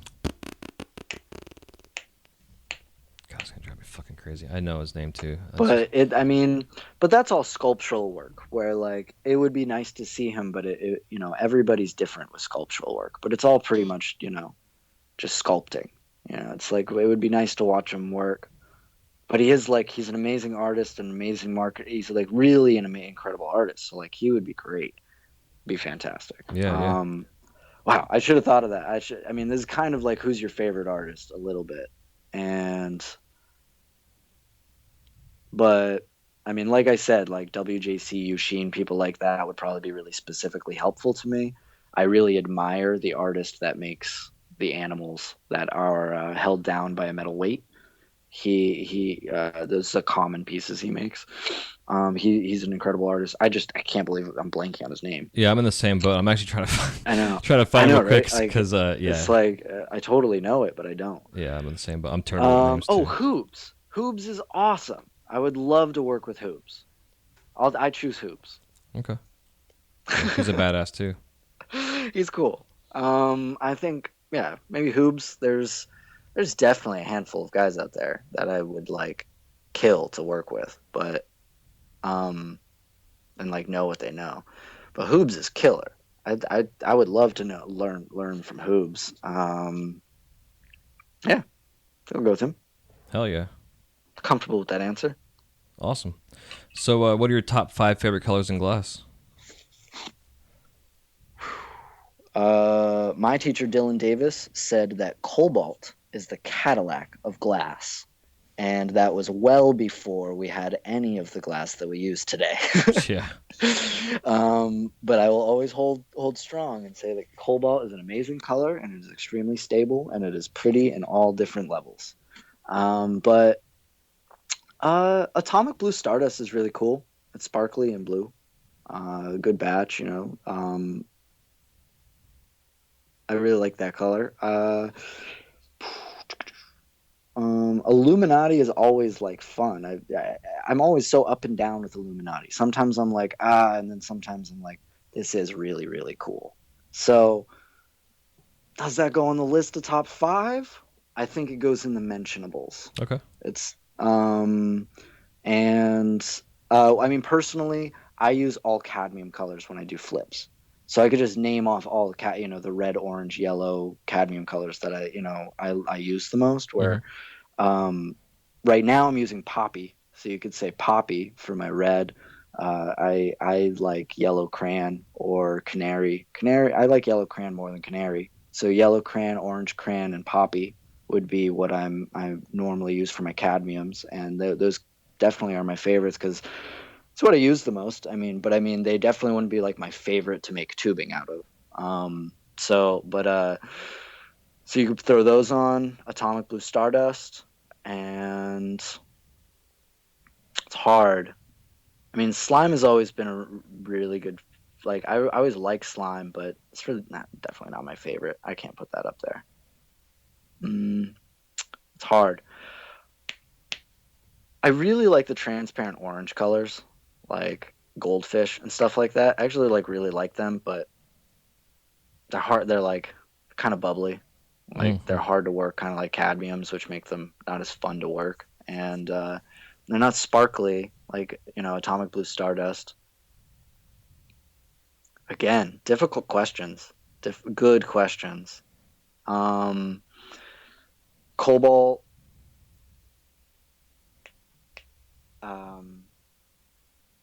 Atomic Blue Stardust, and the other 3 that I gave, Poppy, Yellow Crayon, and Orange Crayon. I'll throw those 5 up. Definitely there's so many others amazing, but right now those are great. There's some of the ones that I use. Hell yeah. So, what's your worst injury in the studio? If I can spit it out. I cut my hand really severely, but I was just breaking a tube of glass, so I don't know if that counts. Yep. I dropped a can on my arm that was hot, and it rolled down my whole arm. But that was like, it was moving so fast it didn't bubble or boil. So I'd say like maybe some of the inch-sized burns that I've gotten. Like I had my, the whole tip of my thumb was once one big blister, so that was pretty bad. And then just like the severe cut that I mentioned, probably the worst of it. As far as like really severe thing, like real damage. There's 1,000 little things, 1,000 little cuts, 1,000 little burns. I find melted pieces of my shoe sometimes, like glass in the eye, I've actually like cracked glass before, and the tip off of something, and it went right in my eye, and I had to get that out. But yeah, I think yeah, I don't think I've really damaged myself. As come to think of it, I always think that I must have hurt myself really badly doing this, but come to think of it, I don't think any like really severe things I've really hurt myself. I haven't really hurt myself too badly doing much anything. I broke my foot in Amsterdam once. Jesus. That was about it. I've never even broken a bone other than that. Oh, my hand. I broke my hand once, but yeah, I would say I have a pretty gnarly scar on my hand from cutting it on the tube that I broke, and just a couple burns, Yeah. in inch-sized boils. So I guess mainly you're just, in terms of just injury-wise, you're just dealing with your tendonitis. Yeah, really, just the tendonitis is like, that would be it. I guess that would be the biggest injury that I've faced from glass blowing for sure. I just wouldn't classify it as an injury almost. Hell yeah. So when you're in the shop, do you watch TV, listen to the radio, or do you do both? Podcasts and my headphones. I always worked with headphones in the studio that I worked in because it was kind of loud. And now I work in my own studio, and I can, obviously not use headphones, but it's kind of like what I prefer because it cancels out all other noise, and it just lets me really tune in. And that's my own personal thing. But yeah, just headphones and podcast or music. More commonly podcasts more recently. Hell yeah. But I used to just listen to endless music and just zone out. Nice. Do you have any glass blowing themed tattoos? Glass blowing tattoos? No, I don't. I have 2 tattoos. I have an ankh on my arm, and I have your name tattooed on my ass. And I got them both when I was 14. So I did not get any more after that. So no, I don't have any glass blowing tattoos. But interestingly enough, I definitely have thought about it. Hell yeah. I don't know a glass blower that hasn't. Yeah, exactly. So final question is, what are your top 5 favorite tools? Besides your Top torch? 5 favorite besides tools. Besides your torch and your glasses. Well, I always say, like you need a bowl push if you're gonna make pipes. I'm not so much of a pipe maker anymore, so I don't really use a bowl push. But when I was learning, you had to have a bowl push because you didn't not make pipes. So bowl push, I'll always say that. I always have tweezers because I'm always picking up things. But I actually use pliers. So I use like really heavy duty pliers, and I've had the same pair since like when I was 16 and took my lessons. Nice. So I have a trusty pair of pliers. That's number 1. Bowl push, number 2. Tweezers, tungsten, paddle, graphite paddle. And I'm going to replace the bowl push with a reamer. Did I say reamer already? Nope. Yeah, I'm going to replace the bowl push with a reamer. Okay, cool. Hell yeah. Yeah, and those are all good for pendants. I mean, all kind of stuff you can do with those tools. Yeah. For sure. I think that's good. Yeah, I don't use a lot of tools, but I was going to say those things that they're like tweezers but backwards. Mm-hmm. Yeah, I guess Can't think of what they're called. I think they're just reverse tweezers. I call them. No, yeah, but they're the ones that like they purposely open up and they like ream things out perfectly. They're a very specific tool, and they're very expensive. Kind of like jacks. I'm blanking on that. Jacks. That's what I'm thinking. Okay, that's exactly what I'm thinking of. Jacks. Yeah, they are pricey, aren't they? They're not all extremely expensive, but they can be an expensive tool. Yeah, especially for the small ones. I've noticed they're not cheap. So yeah, I don't own a pair. I never learned to like use them. I don't have the muscle memory for it. You know what I started using is the bent neck tungsten tweezers, and the very tip of it, like the end of the tweezers are bent, and they have little tungsten picks in them, and they're rounded off on one edge, and then the very tip of it is round on one edge, and then the inside of the tip is flat. So you can pinch things flat, or you can go into something and then they spring open, and because it's tungsten, it works great for doing flares, for tubing, for doing reamering out your bails on your pendants, like all that shit. Killer. Yeah. Yeah, it's a good little tool. I have these weird little tweezers that like the tips of them are circular, and but then like are pointed, so almost like two tungstens, but it's not tungsten metal. Okay. So it's kind of, yeah, but it's just kind of like tweezers that are like that. I never really used them, but they're they're almost like really tiny jacks. Huh. Yeah, it's really weird. They're like, like almost like tweeze your eyebrows sized tweezers, but they're jacks. Interesting. It's like very strange, and they're metal, so they stick to the glass. Yeah. So you gotta wax them up. Yeah, little beeswax. Yeah. Hell yeah, dude. Well, it's been fun chatting with you and sharing your stories and your journeys and all the new things and projects you got going on nowadays. It's fun to have somebody else on here that's in the same kind of space for education and not just showing technique, but talking life and talking things outside of the studio in a sense, like you're doing your episode on tendonitis. Like those things are so important to talk about, especially when it comes to stretching properly. So definitely appreciate you coming on and sharing everything, man. It's been a pleasure to have you on here. Yeah, thank you so much. I really appreciate it. It's been an absolute pleasure. Hell yeah. Well, before we let you go here, if you want to give us a parting piece of advice, and then also where we can find you out there in the world of cyberspace. Parting piece of advice would be try not to stress because things break, and find a teacher because it will exponentially help your growth. Hell yeah, so true. And then where can we find you out there in the webs? You can find me on Instagram at takoda.madrona. And you can, my website currently is down, but will be up soon. And that's just Takoda Madrona at www.takodamadrona.com. But then most importantly, you can find me on YouTube as well, just by searching my name, Takoda Madrona, and find my channel for my podcast, Double Blown. Yeah. Hell yeah. And I love the name. Yeah, right. Thank you. Yeah, it's good shit. So, yeah, man. So hang on real quick. I'll say goodbye off the air here with you. So, but yeah, I hope you all enjoyed our interview and chit chat here with Takoda.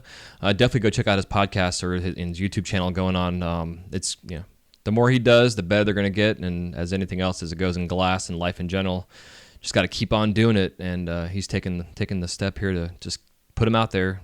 And they're again, dude. I've been enjoying them myself. So it's you're doing a good thing out there, and hope you all enjoy it. Go check him out. Subscribe to his channel. It's Double Blown. Just search that in the search engine or look his name up as well. And I'll have all the links in the show notes for you guys to check out as well. And until next time, happy melting. Stay safe out there. And oh, you know what, dude? Actually, before we let you go, I'm kind of getting off topic here.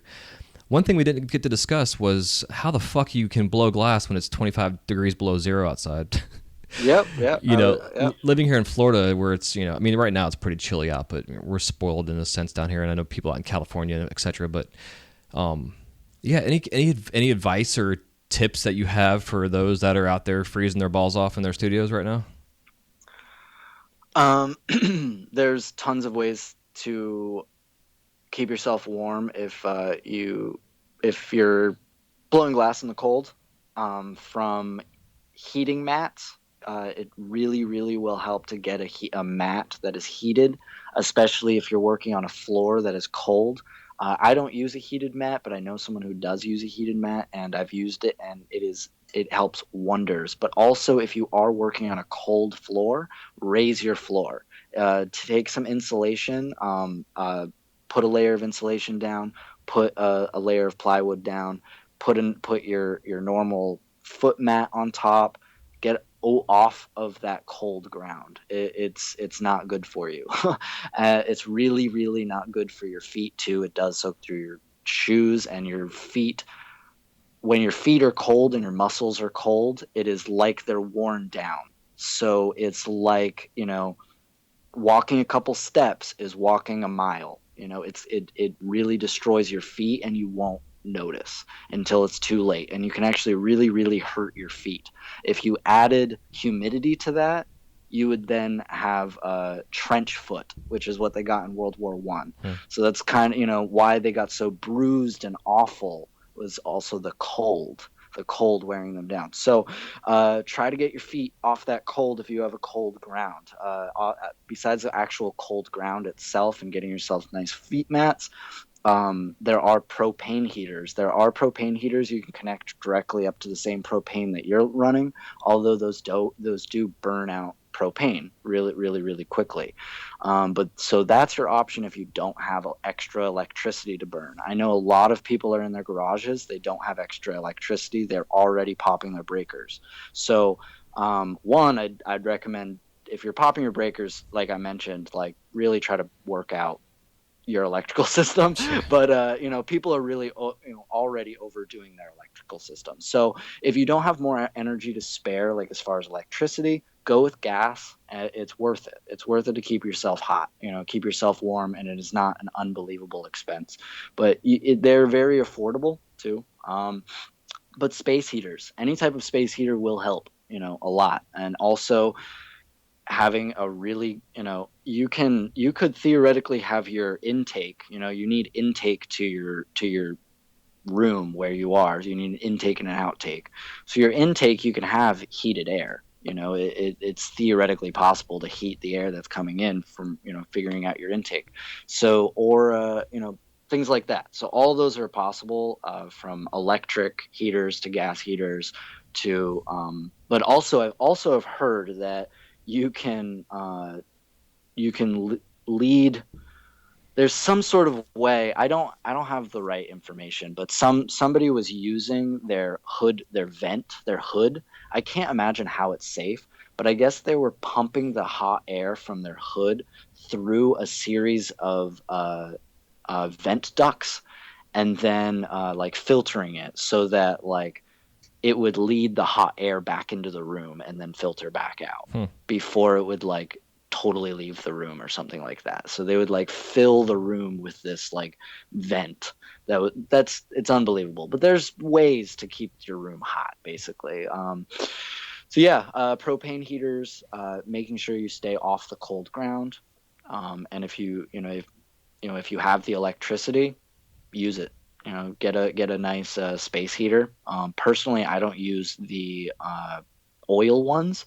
The oil space heaters, they cost a lot of electricity for one, and it doesn't seem like an efficient way to heat anything, just to have a hot block there. So I have these, like, you can buy them for like $150 at the grocery store where I live, or like Rite Aid, or a pharmacy, or Walmart. But they look like these little wooden boxes, and it's just an up and down switch on it, but they look like little wooden boxes. But what it is it's a quartz heated, like fan operated heater. So what it is, it's a coil inside of it that's made of quartz, heated up. It's very energy efficient, and then it blasts a fan through it, bringing filtered air, because it filters the air while it pumps, filtered hot air through it. So it just filters the air through the quartz element and heats the air itself. It registers how hot the room is, so that once the room reaches pinnacle temperature, it shuts itself off, waits until the room drops temperature, and turns itself back on. It's an extremely efficient machine, and it's not that expensive, and in comparison to like an oil heated thing, which is not efficient. So yeah, Cool. that I would recommend quartz heated. Hell yeah. Good. I'm glad we covered that real quick. I almost forgot it. Yeah, right. Yeah, totally. Yeah. So that being said, take that advice and keep your feet warm for sure.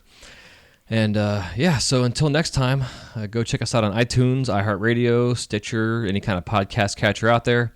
Also go to wiseguymedia.com / this would be 135, 38. I don't know where the fuck we are.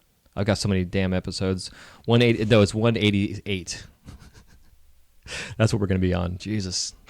My brain's fried. So until next time, we'll talk to you guys soon. Stay wise, and we'll talk to you next time. Take it easy. See you.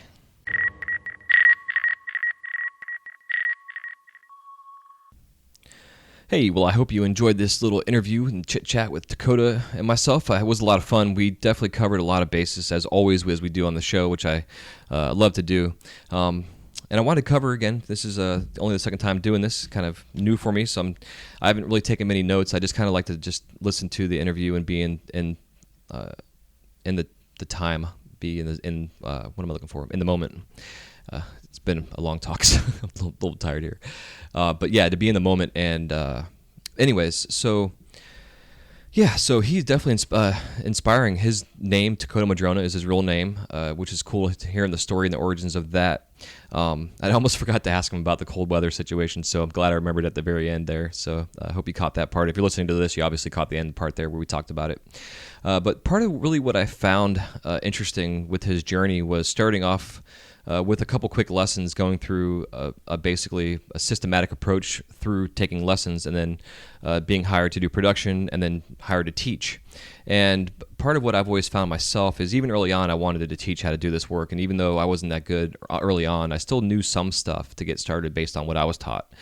And if you have a really, really good basic foundation from the early ons in your career, it gives you the ability to share those type of techniques, whether it's like when I had Chris Piazza on, and he talked about when he first started, he had to make a jar of marbles, and that was his first introduction into the torch. Different things like that. And with Takoda, doing a progressive lesson, kind of crash course in a sense, to where he is got to where he was at the end of his lessons, going through the spoons and the oneies and just understand the medium, was very interesting. But I think he was, what was interesting was that when he got into the process to teach, he was able to sit back and then kind of break down the way he was taught, and then redo the lesson per se to help those that are going to be coming in to learn, make it a little easier for them, and also more effective and efficient, which I think is definitely super important. And everybody has their own way of learning and teaching as well, but definitely appreciate him talking about that and what he was saying, and the idea of just taking your time and learning and being exposed to lots and lots of different techniques. Like myself, over 19 years, I've been exposed to so many different techniques.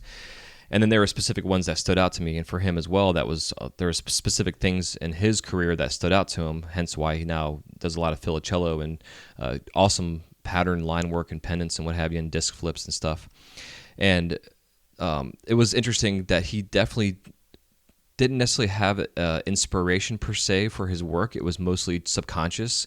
But then when we talked about it, he did kind of realize that it does have this Southwestern kind of sacred geometry kind of look to it. And I find it fascinating as artists, when we try to dig up, different things for inspiration, a lot of times it just comes up out of us, things that maybe as a child you were interested in, or even as an adult, maybe you won't necessarily translate into glass, but it was still some kind of theme that inspired you. And he obviously has an underlying kind of inspiration with Native American culture, but somewhat subconsciously that wasn't aware that was what was going into his work. So I thought it was really, really interesting and fun. Also talking about his YouTube channel and, the concept and ideas of just making something and putting it out there, not worried about the feedback, not worried about how bad or good it is, but just starting and then continuing at it and continuing to master whatever it is that it is. We talk a lot about on here about the 10,000 hour mastering, and how I feel with glass, it's like 10,000 hours of technique to really master the techniques. And that goes with anything really, especially when it comes to creating content and doing shows like this one. This show's evolved so much over the last 4 seasons. Even timing wise, where I was launching the seasons in, I think it was in June, which was when the show first initially launched. But now I'm just starting the seasons off at the beginning of the year. Just to me, it makes more sense on a calendar and cyclical kind of content. But yeah, so that being said, so when you're early on in glass or trying something new, don't be afraid to try something new. Even if it's, I'm not saying jump right into recyclers, but what I'm saying is as you progress in your techniques and you learn things, don't be afraid to push it as far as you can to the breaking point even. Because once you get to that point of the breaking point, you can step back a little bit and figure out what it was you did wrong, and then try to replicate everything you did up until the point of fucking it up, in a sense, and then figure out what you did to make the mistake, and then not make that mistake again. I know a lot of stuff when I'm doing sculptural work, when it comes to production, especially when I'm doing characters at work. A lot of times, I'll make the same piece 5 times in a row the same exact way, and I still get the same result that I don't like. I'm not sure what's going wrong with it, but I go through it 5 or 6 times just to see which step in the process is the one that I should not be doing or I should be changing. And I always find that it helps by really determining at what point in the process is the issue happening. Whether it's something that where you're adding glass that's, an area's too cold or it just shouldn't be added there, whatever. There's lots of things I can talk about in this thing, but you probably understand what I'm getting at here. So yeah, just that was kind of my biggest takeaway was the idea of there's a philosophical quote that I use a lot where it's if you're not embarrassed by the first product that you released, you waited too long. Be embarrassed by it. That first spoon, I'm not saying run around and take your first spoons and go to all the shops and think you're the best glass blower on earth, but be humble about it and take your first pieces and go around and try to sell them. But don't sell them for first quality. Say, hey, these are my beginner, studio, newbie, apprentice pieces per se, and these are not worth the top dollar pieces, but these are what I'm doing. And next time you go to that shop, you'll bring in better pieces and you'll get more dollar for it because it's a better quality, better look, just from the practice and the process of routine and repeating it and really fine-tuning and your, learning your medium. So I don't know, it's kind of what I want to talk about. And then again, covering the cold weather stuff, it is definitely taking care of your feet in the wintertime is ideal. I know here in Florida, a couple of years ago, it was about 10 years ago, we had a really bad winter. And that week, the biggest issue I dealt with was my feet being cold. No matter how many pairs of socks I wore, just not thinking about standing on concrete. And it really, not only is pushing cold into my feet, but also removing the heat in a sense from my shoes even. It's weird how it works. And the cold, the air blowing, etc. So just a lot of things to think about. And then too, remember, when you're working in the cold weather, you might be sweating and don't realize it because it's cold and it's dry and that sweat is going away. It's like working out in the desert. So make sure you're staying hydrated as well, and keeping your lips from getting chapped and your skin lubed up and not getting dried out, especially your face and things that are exposed to the heat, that kind of stuff when it comes to the cold weather. One of my students in my class was telling me he was having a problem getting his kiln to turn on because his pyrometer wasn't reading. It was so cold. It wasn't his infinity switch wasn't clicking on, so he had to get a hot blob of glass and just put it into his kiln, so it would warm up the inside area. Instead of using a lighter to heat it up, he had to just go in there with a hot wad of 15 mil or whatever he used, and that heat helped to warm up the thermocoupler, which then was able to then get a signal to his kiln to then turn on. Basically, it's kind of crazy that it was that cold, but some little things you got to do. So, wear extra socks, get a heated mat if you have one. Takoda mentioned talking about getting even like a pallet you can get with a piece of plywood on there to get yourself up off the concrete. It'll elevate you a little bit higher than you're probably used to working at your bench. You can always build a little box to put your torch on to elevate your torch if you need to. Propane heaters, little things like that. He talked about at the very end about someone he had saw that was basically recycling their hot air and pumping it back into their shop, which I don't recommend that. Only because it's just the filtration, I don't really care how well you filter it out. If you can't check it to see how pure that air coming in is, then I wouldn't recommend doing it at all. You can deal with carbon monoxide and other particles and weird stuff. But yeah, so stay warm, stay layered, stay safe, stay hydrated, and stay lubed up so you don't get all chapped up and dried out and, all that good stuff. So until next time, I'm going to let you go here so I stop rambling. And thanks again for tuning in and listening to this all the way to the very end. Don't forget to go to mountainglass.com. Check out all their sales going on, especially their January sale right now. And their Get It Quick, so you get every week. If you have not yet subscribed to their newsletter, just go to mountainglass.com and sign up for their newsletter, and they'll give you insights every week onto all their new sales going on. And so looking forward to the next episode. I'll be sharing with you guys coming up. But until this, I hope you enjoyed this episode with Takoda Madrona. Again, go check out his YouTube channel, his Instagram pages, and everything. And I believe now he has an Instagram page for his Double Blown show. I believe it's just Double Blown Podcast, at Double Blown Podcast. And I'll have that link in the show notes for you too. So you guys go check it out. Until next time, love you so much. Talk to you soon. Take care. Love you. Bye-bye. This episode of the Wise Guy Radio Show is brought to you by The Flow magazine. Since its inception, the focus of The Flow has been to provide a bond among members of the lampworking community. In every issue, you can enjoy great content with the hottest artists and cutting-edge techniques using the latest industry products. These features, along with the continuation of our Women in Glass edition, Glasscraft Emerging Artist Awards, inspiring gallery showcases, dynamic general interest articles, as well as health and safety information, make The Flow the leading international lampworking journal. For more information or to subscribe to The Flow, go to theflowmagazine.com. That's theflowmagazine.com.